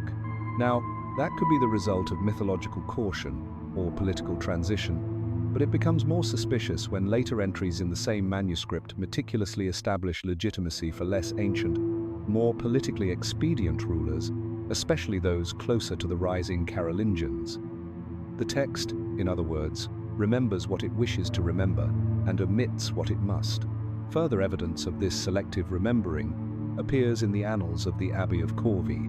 Among its vast collection of charters and death registers is a document from the late 7th century listing noble houses that had contributed to the abbey's founding. Most names are recognizable landowners, bishops, lesser kings. But curiously, a small marginal note, half erased and rewritten, references Domus Aquilonis, or House of the North, offering gifts in the name of the old line. No family name is provided. No territory is listed. It is as if someone wished to preserve the existence of this donor without fully acknowledging them. This might be a quirk of scribal shorthand, except that similar vague references appear elsewhere. At Saint-Denis, a genealogy of Frankish nobles contains several entries where names are replaced with abstract terms like nobilis incertus, unknown noble, or generosa aliena stirps, foreign noble lineage. In at least 3 of these instances, the individuals are connected to Merovingian bloodlines via marriage or patronage. Once might be coincidence, but several, that is editing, that is memory under supervision. Monastic chroniclers were not merely documenting history, they were writing acceptable history. And during the later years of Merovingian decline, especially as the Carolingians ascended, the need to sanitize, simplify, or sever connections to the old kings became increasingly urgent. One particularly fascinating example is the Vita Dagoberti, a hagiography detailing the life and supposed martyrdom of Dagobert II. It is a strange little text, filled with pious inventions and implausible miracles. But toward the end, it includes a curious passage. He who bore the golden mark was rejected, not for sin, but for secret origin. That line has baffled translators. What is the golden mark, and what secret origin disqualified a legitimate king? No one knows. The phrase is never explained. It hangs in the air, unresolved, like a riddle the monks dared not complete. Some have speculated that the golden mark refers to long hair, a nod to the sacred locks of the Merovingians. Others interpret it as a reference to a signet ring or a birthmark associated with divine favor. But in northern folklore, especially from the Danish and Baltic regions, a golden mark often signified fated blood sign that a child was bound to a prophecy. The term appears in Scandinavian folklore to describe those destined to rule or perish young. If the phrase in the Vita Dagoberti draws from this tradition, then the implication is chilling that the monks knew of a prophecy, or at least a rumor, that tied the Merovingian line to something unspoken, something northern. The silence does not cease there. In the monastery of Luxeuil, a center of Columbanian missionary activity and a known sanctuary for royal exiles, several family records are preserved except the ones related to early Merovingian supporters. In one registry, pages appear deliberately cut out, their remains marked only with a cross. This was not fire or rot, it was surgery. Someone trimmed the line. What remains, though, are symbol seals stamped into the wax of surviving documents. A few contain crude depictions of ships, serpents, or coiled beasts. These are not ecclesiastical emblems. They are not Latin symbols. They are closer in shape and style to runic sigils used for lineage in northern territories. It is as if, when names could no longer be written, images took their place. This leads us to the open question: were the monks actively suppressing knowledge of the bloodline's origins, or were they preserving it the only way they could, through gaps, through symbols, through suggestive riddles left for those who knew how to read between the lines? Consider this: for all their omissions, the monks never denied the Merovingians. They built their churches, they copied their charters, they prayed for their souls. But the details, the mothers, the origins, the meanings behind certain symbols, those fell silent, as if the truth had grown too vast to utter aloud.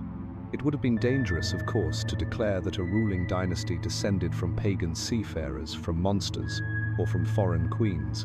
It would have destabilized the fragile Christian order, called into question divine right. So instead, they redacted. They erased names, changed titles, repurposed prophecies, and in doing so, they created a ghost genealogion where the most important connections could only be perceived in absence. But silence, like stone, endures. It hardens over time, and when cracked by chance or by curiosity, it begins to reveal the things that once hid beneath it. From the cloistered halls of monastic redactors, we move now to a queen whose presence was nearly erased altogether. A consort who came from the cold, a woman who may have brought with her the bloodline no one dared acknowledge in ink. Every dynasty has its missing women queens, whose names vanish from the record, mothers remembered only by the children they bore, wives eclipsed by the wars their husbands waged. But among the Merovingians, one absence looms larger than most, a queen consort whose presence can be inferred only by what is not said. Her name does not appear in formal chronicles. Her image was never committed to mosaic or manuscript, and yet she may have carried into the Frankish court something more enduring than a crown, the bloodline of the north. Let us begin with the reign of Clodio, the shadowy predecessor of Merovec. Much has been written speculatively about Clodio's campaigns beyond the Rhine and his ambiguous lineage, but less attention is given to his consort. We know he had one. Merovec had to originate from somewhere, after all, but her name is entirely absent from Gregory of Tours, from Fredegar, from the Liber Historiae Francorum. Not even a Christianized invention is offered. Nothing. It is as though she were deliberately erased. but erasure in history leaves traces. In the Gesta Episcoporum Camarcensium, an ecclesiastical document not intended as a royal chronicle, a brief phrase appears while describing a dispute over monastic lanterum donatum, a Regina Boreali Temporibus Clodian island, donated by the Northern Queen in the time of Clodio. No name, no further detail. Just that title, Regina Borealis, and the implication that she possessed both land to give and the authority to give it. That phrase should not exist. Frankish queens were rarely recorded in this period, and certainly not in land disputes. And yet here she is, briefly, then gone again. A different text, this time from the Abbey of Prüm, offers another fragment, an elegiac poem, heavily damaged, mourns a woman called only Domina Glacialis, Lady of the Ice. The verse refers to her foreign tongue, her sea-felled eyes, and her child with the crown of twisted gold. The dating is tentative, but the script matches the late 5th century. If the child with the crown is Meroving, and that is a significant if, then we are examining a rare poetic tribute to the woman whose name history has obscured in fog. Why would a queen be remembered in cryptic verse and legal margins, but not in official genealogies? The answer may lie in her origin. A northern queen, perhaps not Frankish, not Roman, and not Christian. A bride brought from across the sea or up the coast into a world that did not yet know how to describe her. Consider the context. During Clodio's era, the Franks were not fully Christianized. Marriages were still political, tribal, strategic. A union with a noble woman from a northern clan, Scandinavian, Saxon, or Baltic, could not have been unusual. But if that woman came from a culture saturated with prophecy, matrilineal memory, or non-Christian rites, she would not have transitioned quietly into church records, especially not if her son was Meroving. If the myths are to be taken seriously and remember, they were preserved, not denied them. Meroving's origin had to remain opaque. And the simplest way to ensure that was to obscure his mother, not slander her, not decry her, just erase. Replace with a sea beast, a divine mystery, or silence anything but the truth. But a few threads refuse to be snipped. In Scandinavia, the Ynglingatal contains a story of a daughter of waves, a noblewoman sent south to seal a prophecy. She is unnamed. She sails under the guidance of sea kings, carrying her hair in a braid long enough to reach the sea. In the tale, she vanishes after giving birth to a son with fire in his bones and sea in his eyes. The story is wildly symbolic, but it is also unusually detailed in its description of geography. The coastlines resemble the shores of Belgic Gaul, the timeline 5th century. Even more striking is a pendant recovered in Ribe, Denmark, during an excavation of a female burial. The pendant, a disc of jet inlaid with gold, depicts a seated woman beside a stylized ship, her hand extended toward a child with a circular diadem. The grave goods are local, but one item, a silver fibula, bears the unmistakable motif of a Merovingian eagle. It predates known Viking Merovingian contact by nearly a century. And yet here it lies, in a woman's grave in the land of the north. What if this queen, this Domina Glacialis, was not entirely erased, but quietly remembered in the wrong place, remembered as a fairy tale, a saga, a symbol? Queens, after all, do not always die where they are buried. Their stories outlive their bones. And that opens the central question: did the Merovingians remember her privately, even as the monks erased her publicly? Were the symbols the sea beast, the coiled sigils, the silence ways of honoring a mother they could not name? Was Meroving's long hair not only a royal marker, but a maternal inheritance, a ritual inheritance passed down from a queen whose people measured destiny in waves and braids? We cannot definitively answer, but what we can do is recognize the absence and what that absence implies. That at the root of the Merovingian tree, before the Frankish campaigns, before the baptismal fonts and abbey endowments, there stood a woman from somewhere else. Not a footnote, not an anomaly, but a carrier of lineage too dangerous or too different for the pages of Latin ink. From the shadow of the silent queen, we move now to a louder voice, a voice from Ireland. a monk who perceived the dangers of this bloodline, or perhaps its potential, and who warned in cryptic letters that a prophecy long feared might be unfolding. His name was Columbanus, and what he left behind is far more than religious guidance. It might be a coded warning.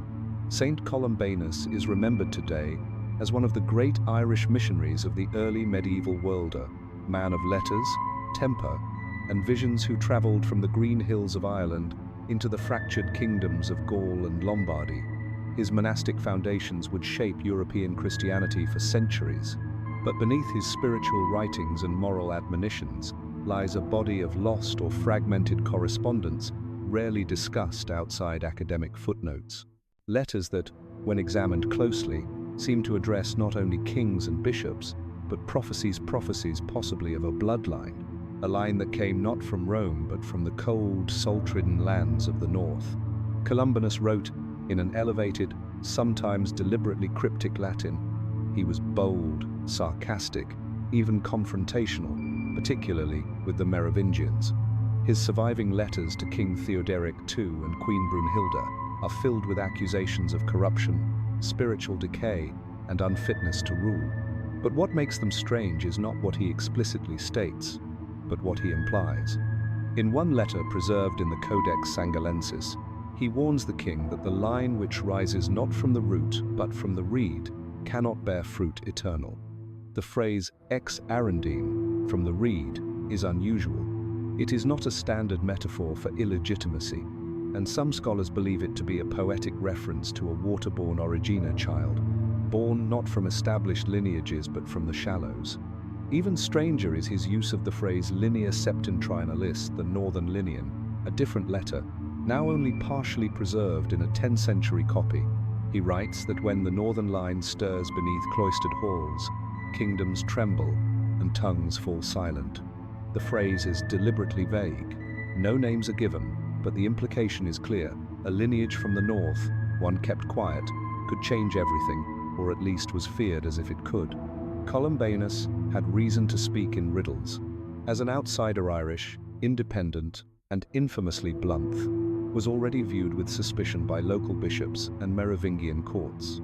His monastery at Luxeuil was powerful, but vulnerable.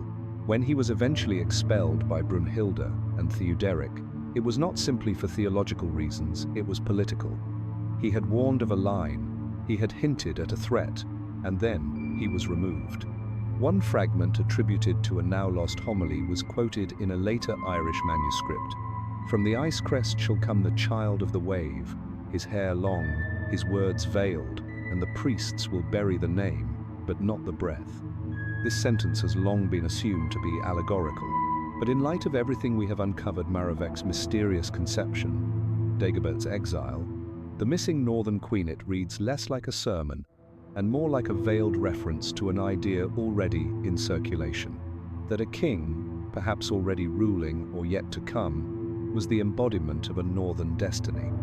Columbanus's influence on monastic networks stretched from Ireland to Italy, but it is during his time in Austrasia, among Merovingian kings, that these themes recur. Multiple sources suggest that his disputes with Theodoric II were not just moral, they were dynastic. Some even claim Columbanus refused to bless Theodoric's children, implying they were not of proper lineage. Was this personal insult or a veiled judgment about bloodlines who was legitimate and who, by birth or by prophecy, was not? One lesser-known biography of Columbanus, written by Jonas of Bobbio, includes a passage where the saint encounters a young boy at a Frankish court and blesses him quietly, whispering that the sea still sings in this one's bones. The passage is left unexplained. The boy is not named, and yet the phrase lingers like a riddle left in plain sight. Why would Columbanus, an Irish monk devoted to orthodoxy, flirt with such imagery? Perhaps because he had seen or heard something that did not fit into the sanctioned histories. As a missionary to the continent, he would have had access to oral traditions and family lore that others ignored or buried. Perhaps in some quiet monastery, someone told him a story not written, not approved, but old, of a queen from the north, of a prophecy carried over the sea, of a child with long hair and no father. and perhaps Columbanus perceived the thread and followed it.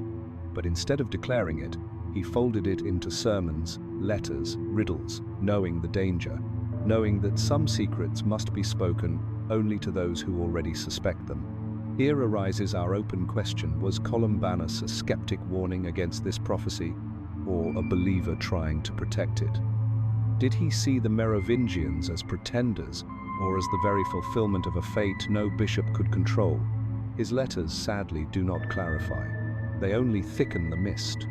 And in that mist, we perceive once again the subtle conflict between official power and remembered blood, between sanctioned doctrine and whispered destiny, between the Roman Church and the Seaborn line. From the cryptic letters of Columbanus, we move now to the deliberate actions of another dynasty, one that followed the Merovingians, not in lineage, but in ambition, the Carolingians. And what they did to the Merovingian memory was not simply conquest, it was erasure. History, when written by the victors, often edits not with fire, but with silence. And few victors were more thorough in their editorial ambitions than the Carolingians. Charlemagne, king, emperor, reformer, and mythmaker, did not merely defeat the Merovingian legacy, he replaced it. He recast it in his own image, and in doing so he buried a dynasty that had already spent centuries guarding secrets. What began as subtle redactions in monastic chronicles became, under Charlemagne's rule, a systemic effort to erase the Merovingian mystery, especially those parts that hinted at origins too foreign, too pagan, or too powerful to control. When Pepin the Short, father of Charlemagne, deposed the last Merovingian king Childeric III, the event was framed as an act of necessity. The Merovingians had become ceremonial, powerless, long-haired figureheads, while the real decisions were made by mayors of the palace like Pepin. The papacy approved the transfer of power. The Franks accepted the new regime. It was a clean transition, or so the official story goes. But delve deeper, and you will find the transition was not clean at all. In the generation that followed, Merovingian names vanished from public record. The saints connected to them fell out of liturgical use. Abbeys they had founded were rededicated, and worst of all, lineages were rewritten. Monastic genealogies that had once proudly traced noble descent from Merovingian blood began to omit those connections. It was not enough to end the dynasty. The Carolingians needed to make it seem as if it had never truly mattered. Charlemagne himself presided over this act of forgetting. While he did not explicitly condemn the Merovingians, he commissioned a new set of historical chronicles, the Annales Regni Francorum, the Royal Frankish Annals, that focused solely on Carolingian rule. The Merovingians are mentioned only as a fading, ineffective backdrop. Their achievements are downplayed. Their symbols, long hair, sea motifs, coiled beasts are entirely absent. This absence is not just narrative, it is visual. Charlemagne's court art abandoned the rounded, abstract Merovingian styles in favor of clear Romanesque forms. His coins bore Latin inscriptions, crosses, and stiff busts, not the cryptic sigils or serpentine designs of his predecessors. It was a clean break, one that sent a clear message: the past has passed. This is the beginning now. But not everything could be erased. At the Abbey of Saint-Riquier, a mosaic predating Charlemagne's reforms was discovered in the 19th century during renovations. It depicted a scene interpreted as the baptism of a king, but the figure was not clothed in Roman robes. Instead, he wore a tunic covered in spiral symbols, and behind him stood a creature that was part horse, part serpent. Early art historians thought it might represent the devil being cast out, but the accompanying inscription, partly damaged, seemed to read, "Qui venit de fluctibus," he who comes from the waves. This mosaic was later removed. No one can say exactly when, but in the surviving fragments, we perceive a quiet resistance. Someone had preserved the story, encoded in imagery, waiting for someone to ask the right questions. Even more telling is the case of the Liber Historiae Francorum. As mentioned in earlier chapters, this chronicle was compiled in the 8th century under Merovingian patronage, but under Charlemagne, new versions were copied and edited. Passages describing Maravec's mysterious birth were softened. The name of Clodio's queen, the northern woman who may have been erased, was omitted entirely. In some manuscripts, the entire chapter dealing with Merovec is replaced by a generic phrase eo multi regisand, from him many kings. The details, the mystery, the story gone. One copy, however, found centuries later in a monastic library in Verdun, preserved a marginal note in a different hand, hoc omissum est arrega. This was omitted by the new king, a quiet act of defiance, a monk's reminder, or just a bored copyist. Either way, someone noticed the silence. The question, of course, is why?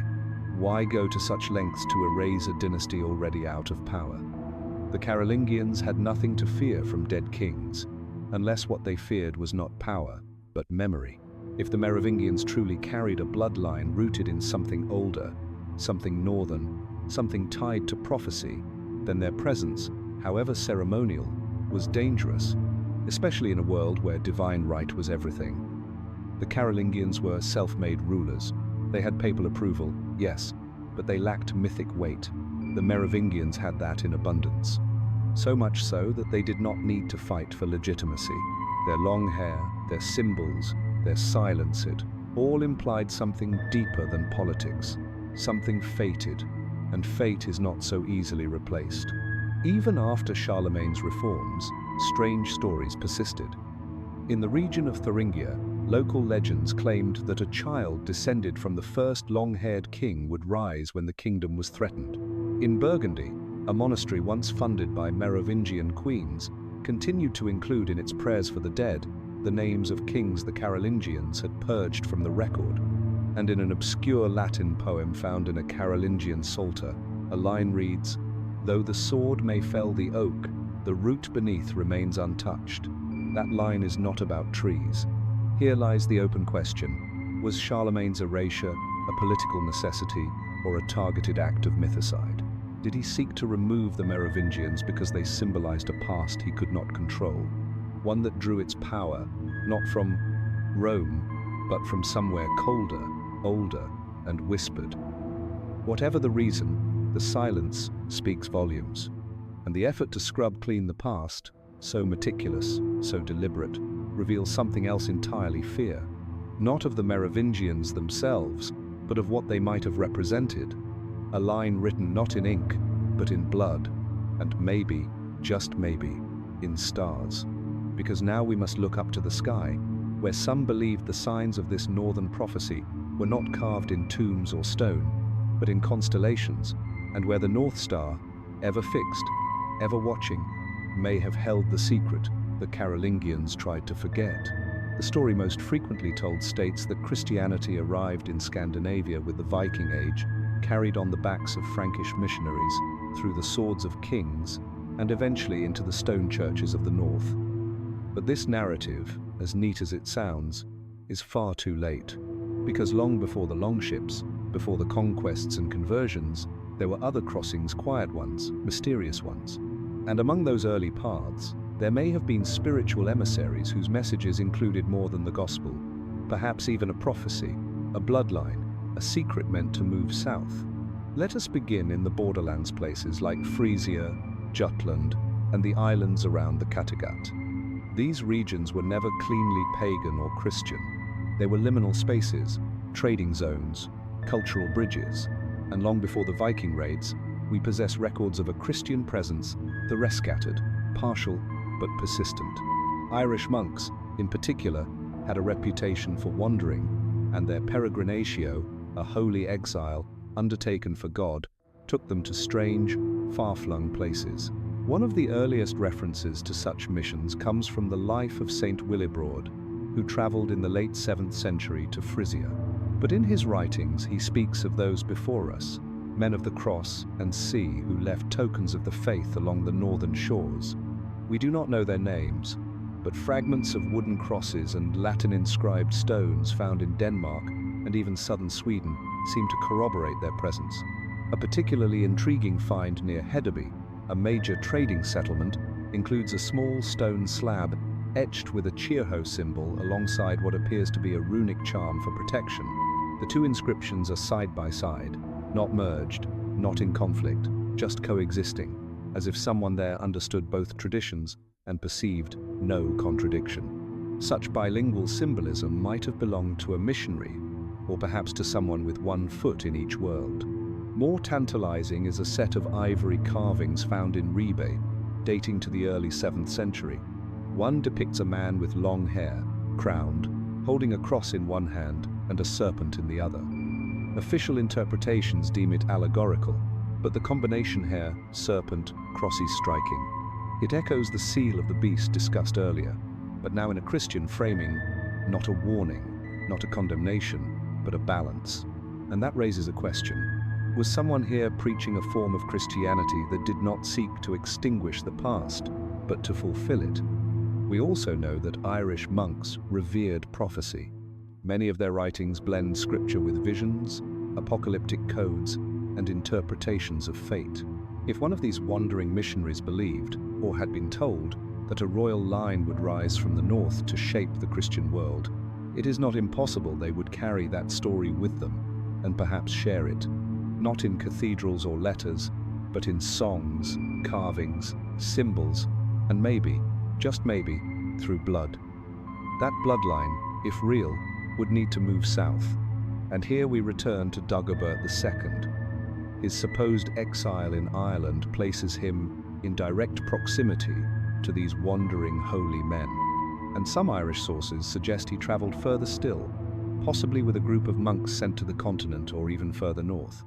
One chronicle mentions a golden-haired prince among the stones of the shore, baptized thrice and marked with salt. A strange phrase, but marked with salt, may imply both maritime passage and ritual purification. And if he was baptized 3 times, was it in multiple traditions Roman, Irish, something else? Further support for early Christian-Norse exchange comes from burial customs. Several pre-Viking graves in southern Scandinavia include crosses not as dominant symbols, but as charms tucked among other objects. In one grave near Aarhus, a child was buried with a cross carved into a piece of antler, along with a carved raven and a comb marked with a spiral motif we have seen before. A hybrid grave, not pagan, not Christian, something in between. This hybrid space might be exactly where the Merovingians fit. If they descended through marriage, exile, or prophecy from a line touched by early Christian ideas in the north, it would explain their odd blend of spiritual symbolism, sacred hair, and coded beasts. It might also explain why later chroniclers felt uneasy about them. They did not oppose Christianity, but neither did they conform entirely to Roman norms. Their religion, like their bloodline, seemed other. And that brings us to a fascinating passage in the Indiculus Superstitionum, an 8th century Frankish list of condemned practices. One entry forbids the veneration of Regis Aquilaniskings of the north. It does not elaborate, but the phrasing is unusual. Most condemnations target deities, spirits, or rites, not kings. Why single out northern kings unless they represented more than just foreign rulers? Perhaps symbols of an older religious system, one that refused to die. Here lies the open question. Did early Christianity in the north include an esoteric tradition, one that honored prophecy, blended myth with gospel, and carried forward the idea of a sacred line? If so, did that tradition flow south quietly, embedding itself in the Merovingian court? Was the silence around the Merovingian origin not just political, but theological? A discomfort with a line that was Christian, but not in the way Rome preferred? We cannot answer with certainty, but the signs remain crosses beside runes, priests warning of northern kings, and whispers of a bloodline born not in the halls of empire, but on the windswept shores of an older world. Next, we turn our gaze from earth to sky, because for those who believed in prophecy, the heavens were not empty. They were maps, and among their stars, one point never moved, the North Star fixed, watching, perhaps even guiding the path of kings. For ancient peoples, the night sky was not a backdrop. It was a blueprint, a vault of meaning, a living script written in stars. Kings rose and fell beneath it, prophets pointed to it. Farmers, priests, and warriors alike measured their days by its rhythms. But among all the celestial markers, none held more enduring mystery than the North Star, Polaris. Fixed, unmoving, it guided travelers by sea and served as a symbol. And for those who believed in prophecy, it was more than a compass. It was a throne in the heavens, a celestial anchor around which fate revolved. And in the case of the Merovingians, it may have marked not just direction, but origin. The Franks were not known as astronomers. Their annals mention eclipses and omens only when they interrupted the flow of politics or prayer.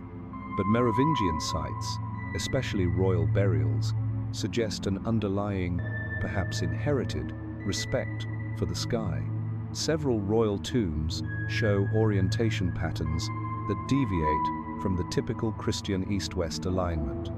Instead, some are angled slightly northwest. Curious, but not immediately suspicious until one maps them. In 2015, a group of archaeoastronomers conducted a study on Merovingian-era tombs in the region, around Metz and Reims. Their findings, published quietly in an academic journal no one reads for entertainment, noted that a statistically significant number of tombs were aligned toward the northern sky at specific times of year, most notably around the spring equinox. And the alignment, within a degree or two, pointed not just generally north, but directly toward Polaris. This suggests intentionality, not random variation, not topographic constraint, but purpose. One site, the now ruined Basilica of Saint Etienne in Metz, was constructed with its apse facing just off true north.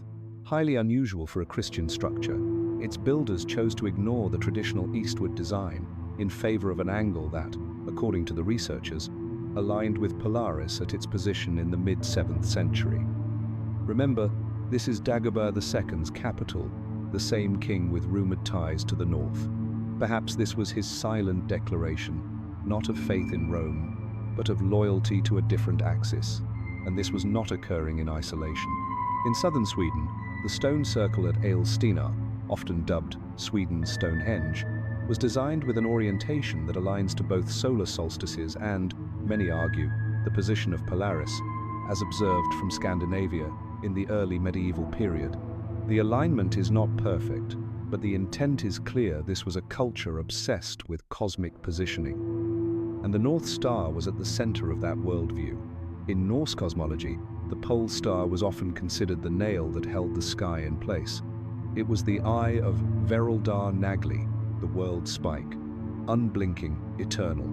Some poems speak of kings being crowned under the nail, suggesting that celestial alignment granted divine approval. The connection between the star and rulership was more than poetic, it was prophetic. This cosmological emphasis may have traversed the sea. In an obscure Frankish sermon from the 8th century, delivered ironically in opposition to pagan superstitions, the preacher warns against those who look to the fixed star as the seal of inheritance. The phrase is almost comical in its specificity.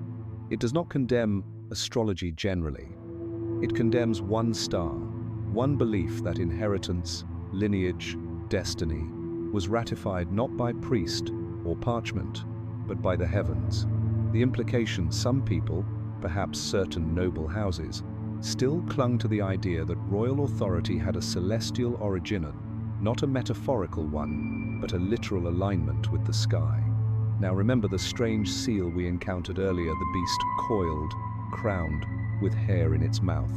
Some interpretations of that symbol have proposed a stellar overlay. The curve of the body mimics constellations. The crown hovers where Polaris would rest. If this image was not merely mythic, but cosmographic, then perhaps the seal was not of a monster, but of a map. And that leads us to a document so strange it would be laughable if it were not real, found in the monastery of Echternach. It is a fragmentary cosmology attributed to an unknown monk writing sometime in the early 8th century. The text contains a chart of constellations, poorly drawn and riddled with transcription errors. But near the northern pole, he draws a figure crowned, long-haired, seated beneath the stars. The accompanying note reads, "Here waits the king, whose time has not come, whose seat is among the watchers." The watchers, that is a loaded term, used in Christian apocrypha to describe angels or fallen angels who gaze down from heaven, influencing the affairs of men. But here, it may signify stars, and the king waiting beneath them sounds disturbingly like a mythic echo of the Merovingians, or someone who remembered them. Skeptics will object here, of course. Alignments can be coincidence. Polaris was already known to Roman and Greek astronomers, and Christian monks often recycled earlier star charts. All fair points. But when combined with the physical orientation of tombs, the absence of eastward apse design in certain Merovingian churches, and the star symbolism embedded in art and verse, the pattern becomes harder to dismiss. These kings, at least some of them, may have aligned not to Rome, but to the sky and, not just to any sky, to the north. This opens the obvious, unsettling question. Did the Merovingians believe their destiny was sealed in the stars, that their bloodline was not merely chosen, but cosmically placed? And if so, was the erasure of their dynasty not just political, but astronomical? An attempt to shift the axis of power from Polaris to Peter, from stars and sky. We descend once more into the realm of touch of gold, of craftsmanship, of buried treasure. Because if the heavens watched the line left artifacts behind. And among them are treasures whose style, technique, and origin whisper once again of the north. Beneath the soil of ancient Gaul, where Merovingian kings once ruled from timbered palaces and stone chapels, archaeologists have unearthed artifacts that shimmer with more than just precious metal. They carry fingerprints, stylistic signatures, and metallurgical clues that whisper of distant workshops and foreign hands not Roman, not Byzantine, but northern, Scandinavian, crafted by smiths who never swore fealty to the Frankish court, yet whose work appears nestled in the graves of its monarchs. One of the most compelling examples emerged from the tomb of a noblewoman interred near the village of Saint-Dizier in northeastern France. Her burial, dated to the early 6th century, included a dazzling array of jewelry, brooches, necklaces, and an elaborate belt clasp wrought in gold and garnet. At first glance, the style seemed familiar work typical of elite Frankish artisans. But under closer examination, something felt off. The interlacing patterns were more fluid, the gold was purer than expected, and the central brooch featured a stylized animal motif not common in Merovingian iconography, but strikingly similar to those found in the Vendel graves of Sweden. These Vendel burials, which predate the Viking Age, are known for their rich craftsmanship helmets inlaid with foil, sword hilts of bronze and garnet, and intricate belt fittings that display a curious blend of geometric rigor and mythic fluidity. The connection is not just aesthetic. Isotopic analysis of the gold used in both the Saint-Dizier grave and Vendel-era artifacts shows a shared northern provenance, suggesting not just trade, but possible shared sourcing, or even shared smiths. And this is not an isolated find. In Soissons, long considered a key Merovingian power center, a ceremonial axe head was recovered from what appeared to be a royal armory. Its shaft was long gone, but the iron blade survived, decorated with silver inlays that bore the telltale signs of Scandinavian knotwork. Not identical to what one would find on a Viking ship, of course, but an earlier, subtler ancestor of that artistic language, the kind that suggests cultural osmosis long before anyone flew raven banners on foreign shores. One theory posits that these objects are trophies, gifts, or spoils acquired during raids northward, but no significant campaigns into Scandinavian territory are recorded during this early Merovingian period. The Frankish reach extended east and south into Thuringia, Bavaria, and Aquitaine, not into the lands of fjords and fir. So, if the Franks were not acquiring these treasures by force, they must have been receiving them by hand, which implies contact, and more than contact, familiarity.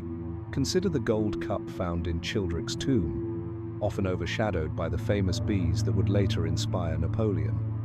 The cup is an oddity, while Roman, in basic form, its decorative elements bear unusual hallmarks, twisting serpents around the base, a rim pattern that mimics interlace, and an asymmetrical handle, possibly a nod to shipborne drinking vessels of the north. One scholar, perhaps too boldly, called it a goblet fit for a sea king. But even if that is a stretch, the cup's anomalies warrant attention. It is not just what was buried with Merovingian royalty, it is how it was crafted and why it diverged from expected norms. Another artifact worth noting is the so-called Northern Cruciform. This object, found buried in a Merovingian chapel near Rouen, appears at first like a typical Christian cross, but its arms are slightly flared, and the central boss features a coiled serpenter motif deeply embedded in Norse myth. Odin's spear, the Midgard serpent, even the Ouroboros of earlier traditions, all speak of cyclical power and hidden knowledge. The Rouen cross seems to blend Christian and pagan motifs in a way that would have raised ecclesiastical eyebrows, unless, of course, its symbolism was already familiar to the clerics preserving it. By the time of Dagobert II, a king who consistently reappears in our narrative, the Merovingians were commissioning reliquaries and altarpieces that, while Christian in iconography, employed Nordic design principles. A reliquary from Saint-Denis bears twisted rope edging and triangular terminal caps nearly identical to those found on Swedish torques. Not copied, not imitated, but carried perhaps in the hands of craftsmen whose loyalties and origins lay further north than the annals admit. All of this raises a troubling, tantalizing question. Were Scandinavian artisans simply migrating south for coin and favor, or were they sent, dispatched as part of an older arrangement? A blood-bound alliance, sealed not just by marriage or message, but by metal. Was the Merovingian court intentionally importing these objects, not merely for their beauty, but for their symbolism, quiet nods, to a prophecy known only in whispers? Let us recall the earlier discussion of tomb alignments toward Polaris. If some Merovingians oriented their dead toward the North Star, is it so outlandish to consider they might also bury them with northern treasure subjects whose design evoked the land of their whispered origin? It would have been a silent declaration, a coded remembrance, a way of saying, we remember the North, we honor the prophecy. We are not only kings of Gaul, we are heirs of something older, colder, deeper. And yet, this theory faces resistance. Traditional historians argue that stylistic overlaps are inevitable in late antiquity, especially as trade expanded across the North Sea and Baltic. Influence flows both ways, they say. Merovingian gold could just as easily have inspired Vendel craft, and the idea that artifacts prove bloodlines is slippery at best.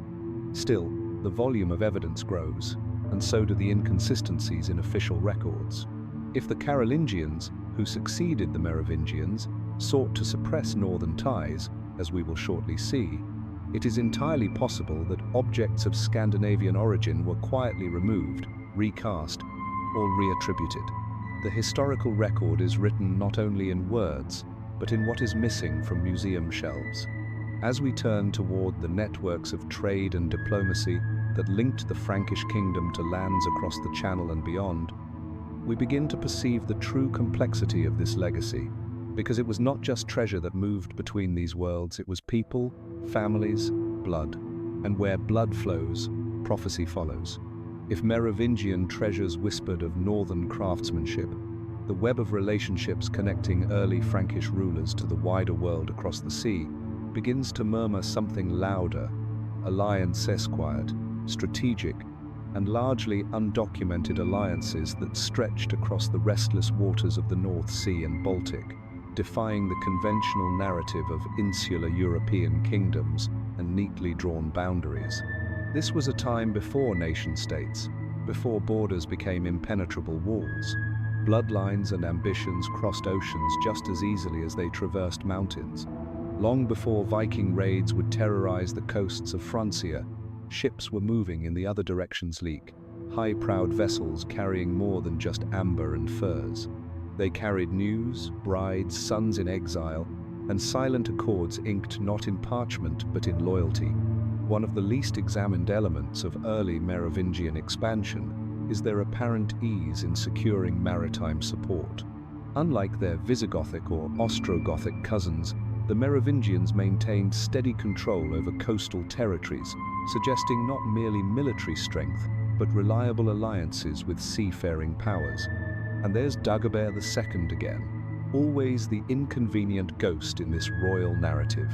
His supposed exile in the British Isles and possible contact with Irish or Scottish monastic communities is well known, but less explored is the suggestion that he was spirited away with the help of ships from even further north. Monastic records from Iona speak cryptically of a boy with crown and silent tongue arriving by sea in the company of men from beyond the Wales path.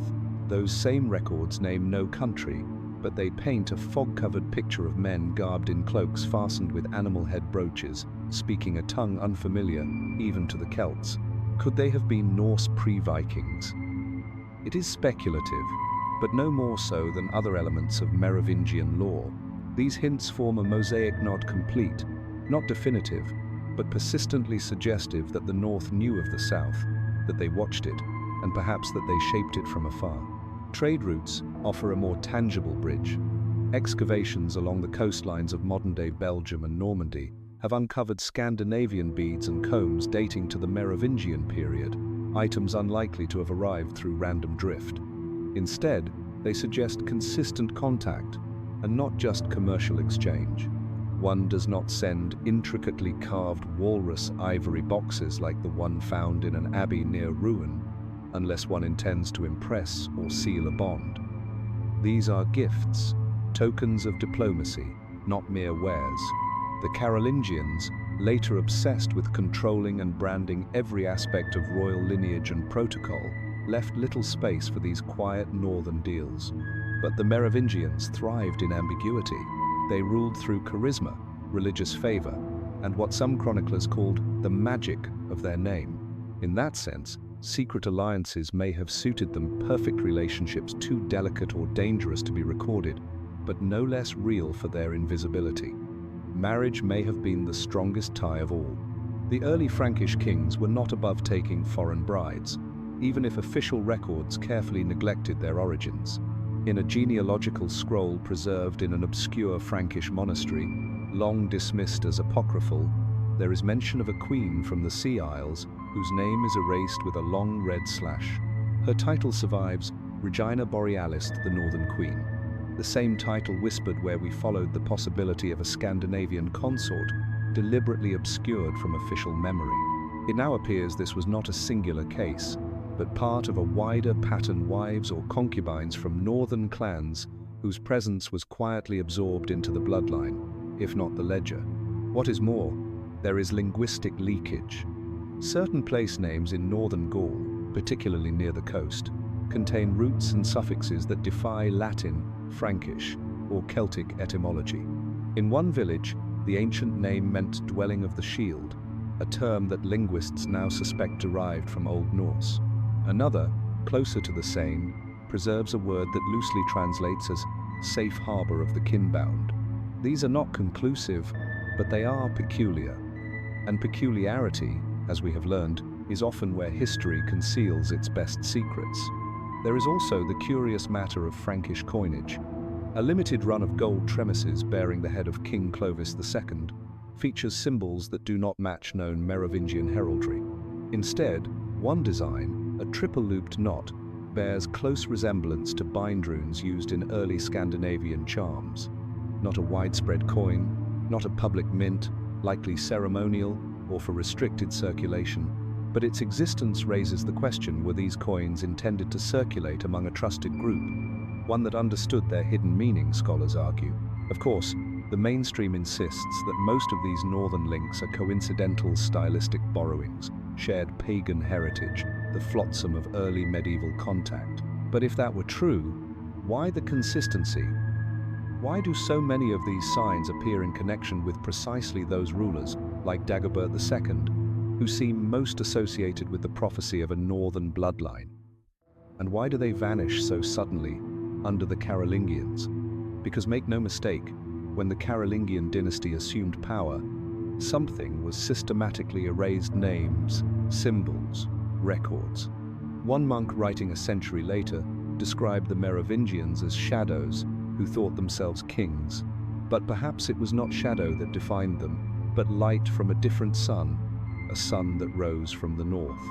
If there was an ancient pact, whether sealed in prophecy, treasure, or blood, it was not meant for parchment. It was meant for survival. And survival, as history proves time and again, often depends on knowing when to remain hidden. The next layer of this puzzle will take us deeper into that very irrational not of alliance, but of ideology. Because when the Merovingians fell, it was not just a dynasty that died. It was a worldview, one that may have drawn its roots from fjords and frost. But first, let us revisit the moment of their fall, and what the prophecy might have meant to those who replaced them. You have followed the threads through sagas and seals, from secret wives to vanished coins.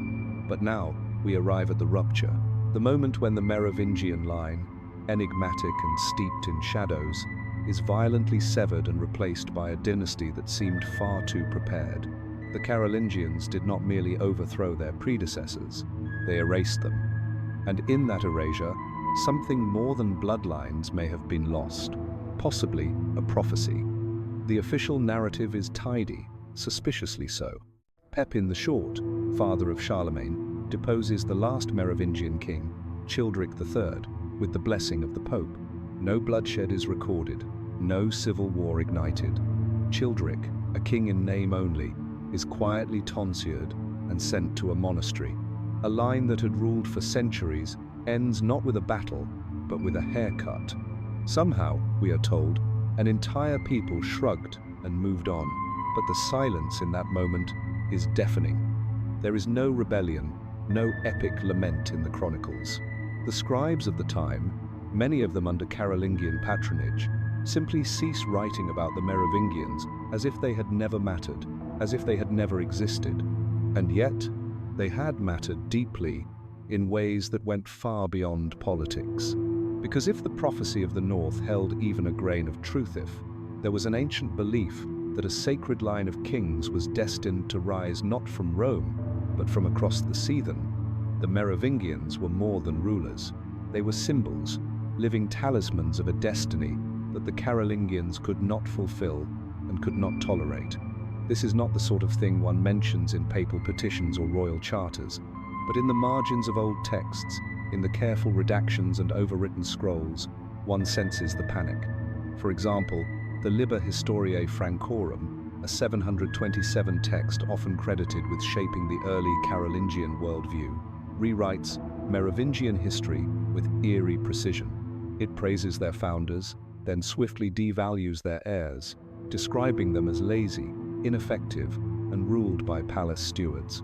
The transition is so sharp, so absolute, that one wonders whether it is character assassination or exorcism. Then there is the treatment of Dagobert II. Yes, him again. His name was stripped from royal lists, his deeds omitted, yet some monastic orders continued to revere him, calling him the King of the Vale, a title suggesting hidden wisdom, or perhaps concealed survival. And what is more, several of these same monastic sources refer vaguely to a vision of the North glimpsed by Dagobert during his exile and said to return to him in dreams. The phrasing echoes, intentionally or not, the language of prophecy. Charlemagne himself, often regarded as the father of Europe, took extraordinary care to redefine sacred kingship. He wore his crown not as a descendant of legendary sea-born kings, but as a chosen instrument of the church, Romanized, canonized, controlled.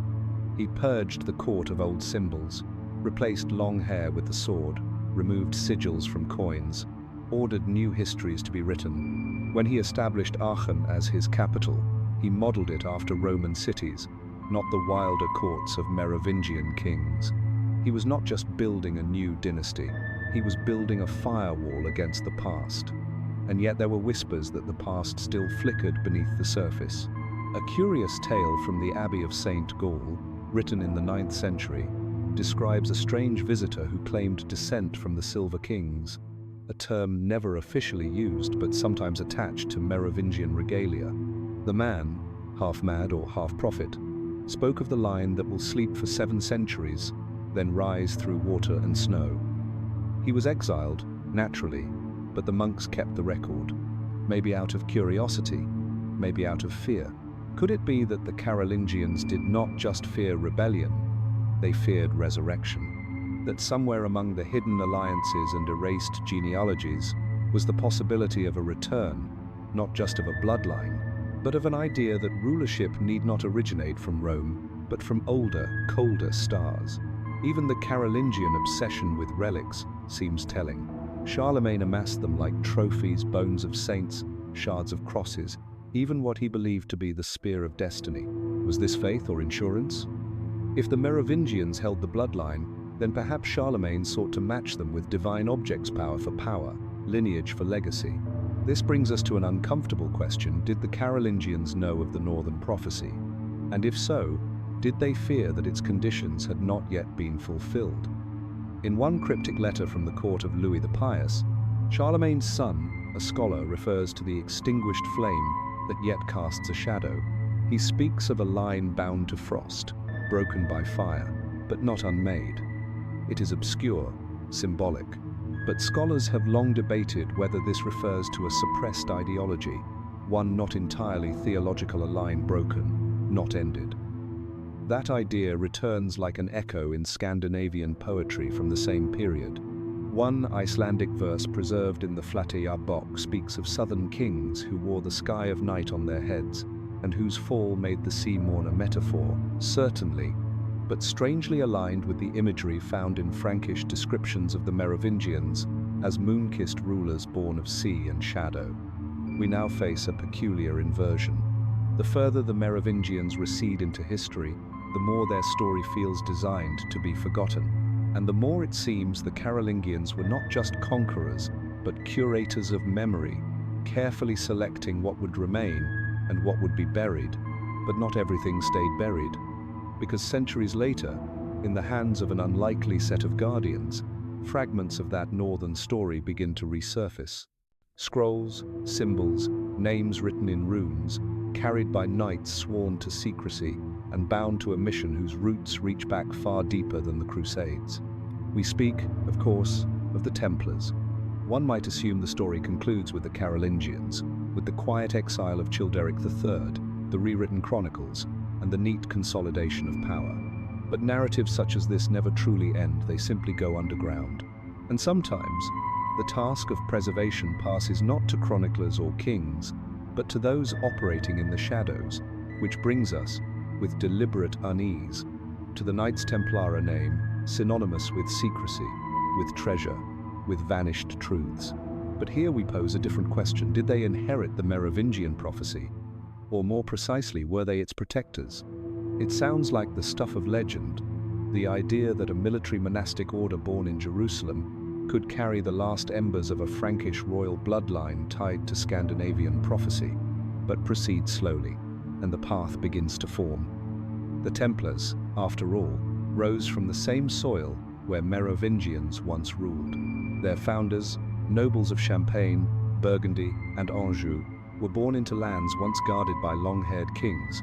The first Grand Master, Hugues de Péan, came from Troyes, a town with deep Merovingian roots. That proximity alone might be coincidence, but their behavior over the decades, what they collected, where they traveled, how they encoded, meaning suggests something more. The Templars were obsessed with relics, yes, but also with documents.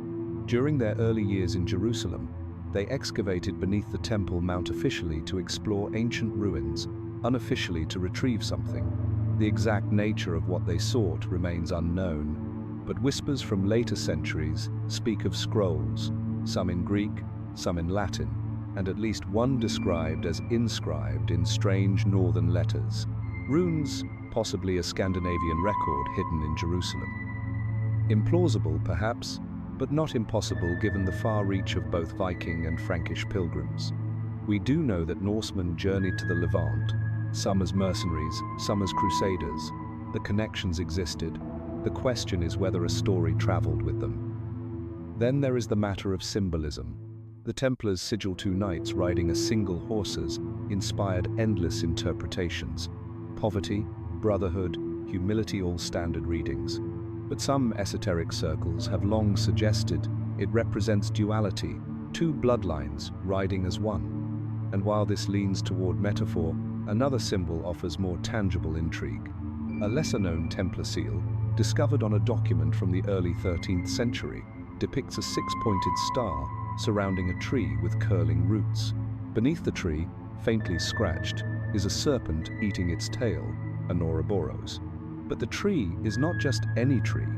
Its branches curl in the manner that Yggdrasil, the Norse world tree, was often drawn in Icelandic manuscripts, a Scandinavian symbol nestled in a crusader's seal. Could this be coincidence artists borrow freely? But the deeper one delves into Templar iconography. The more these symbols repeat interlacing runes, star constellations associated with the northern sky, especially the one we now call Polaris. And here the prophecy echoes. In an earlier section, you will recall how certain fragments described a crown seen beneath the North Star.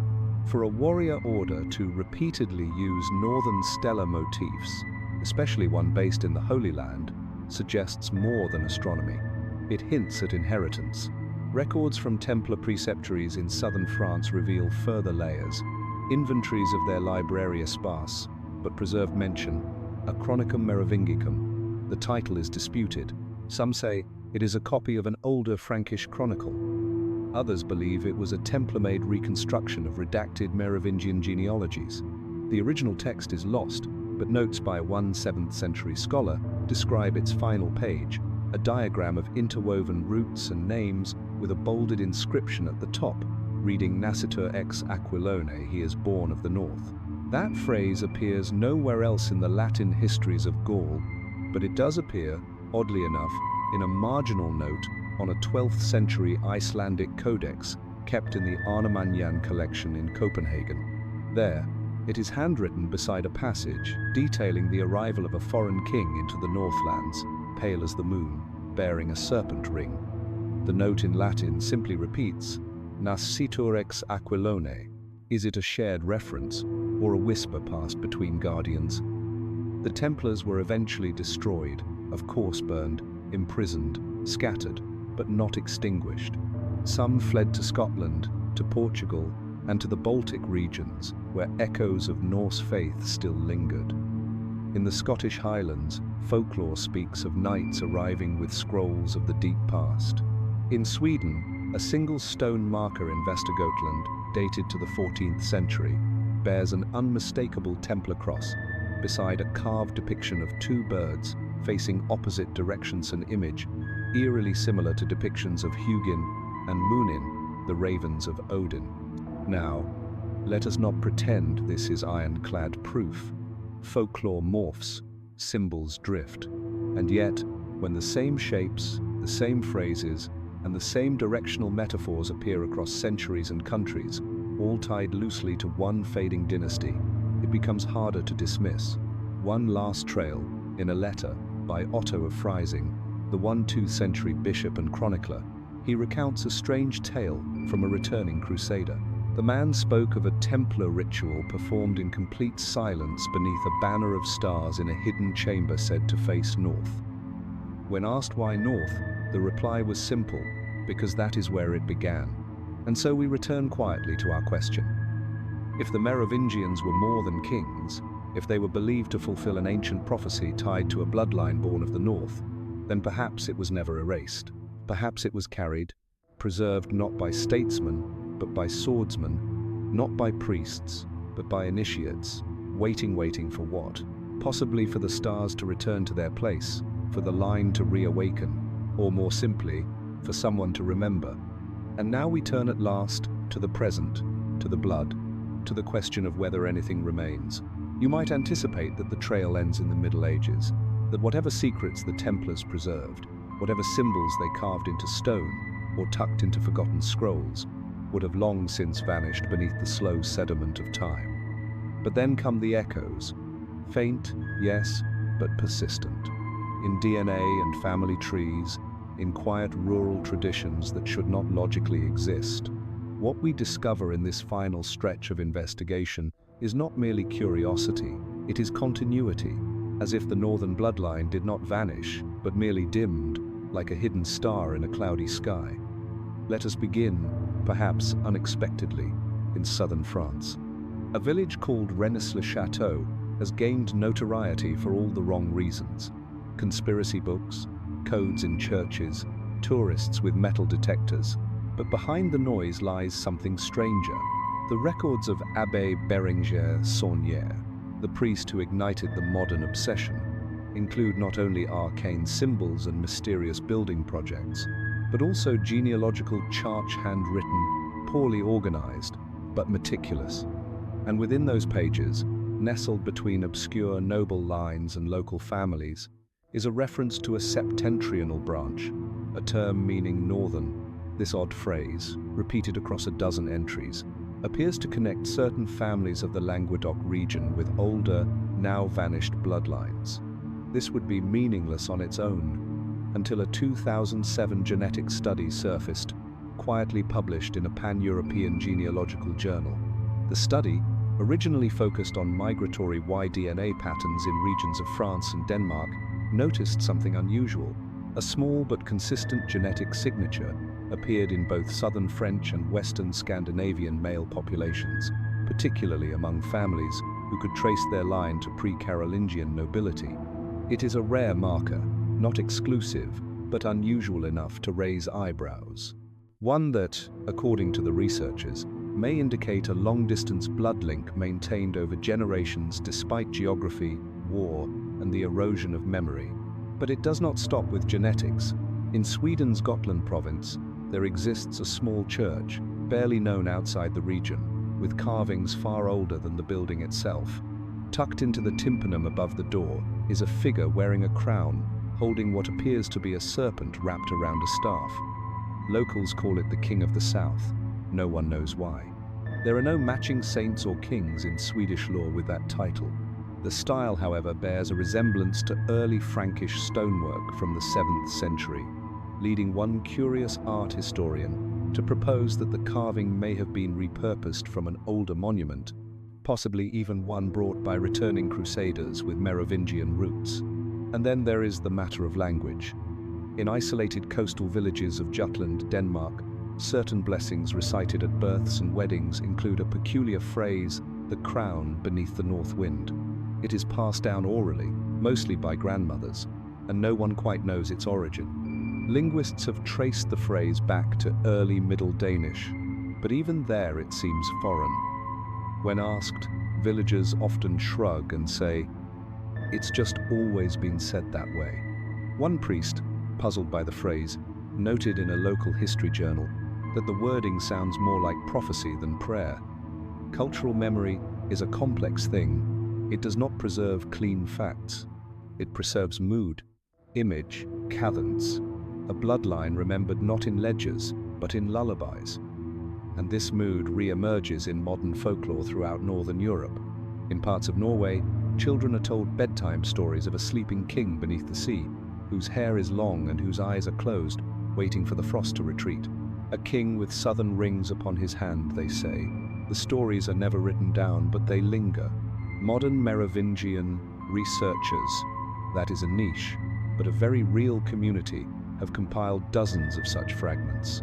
References to long-haired kings in Viking sagas, where they do not belong. Southern-sounding names in northern genealogies, occasional intermarriages, sometimes arranged in the 10th or 11th centuries, between Scandinavian nobility and obscure Frankish houses, with no known Carolingian connection. These are not proof, but they are embers. And in the age of technology, even the fringe has data. One modern project, ambitiously titled Lineae Septentrionalis, uses open-source ancestry tools to trace Northern European descent patterns, hunting for what its founders call veins of forgotten kingship. They are hobbyists mostly, but their findings are at times uncomfortably coherent.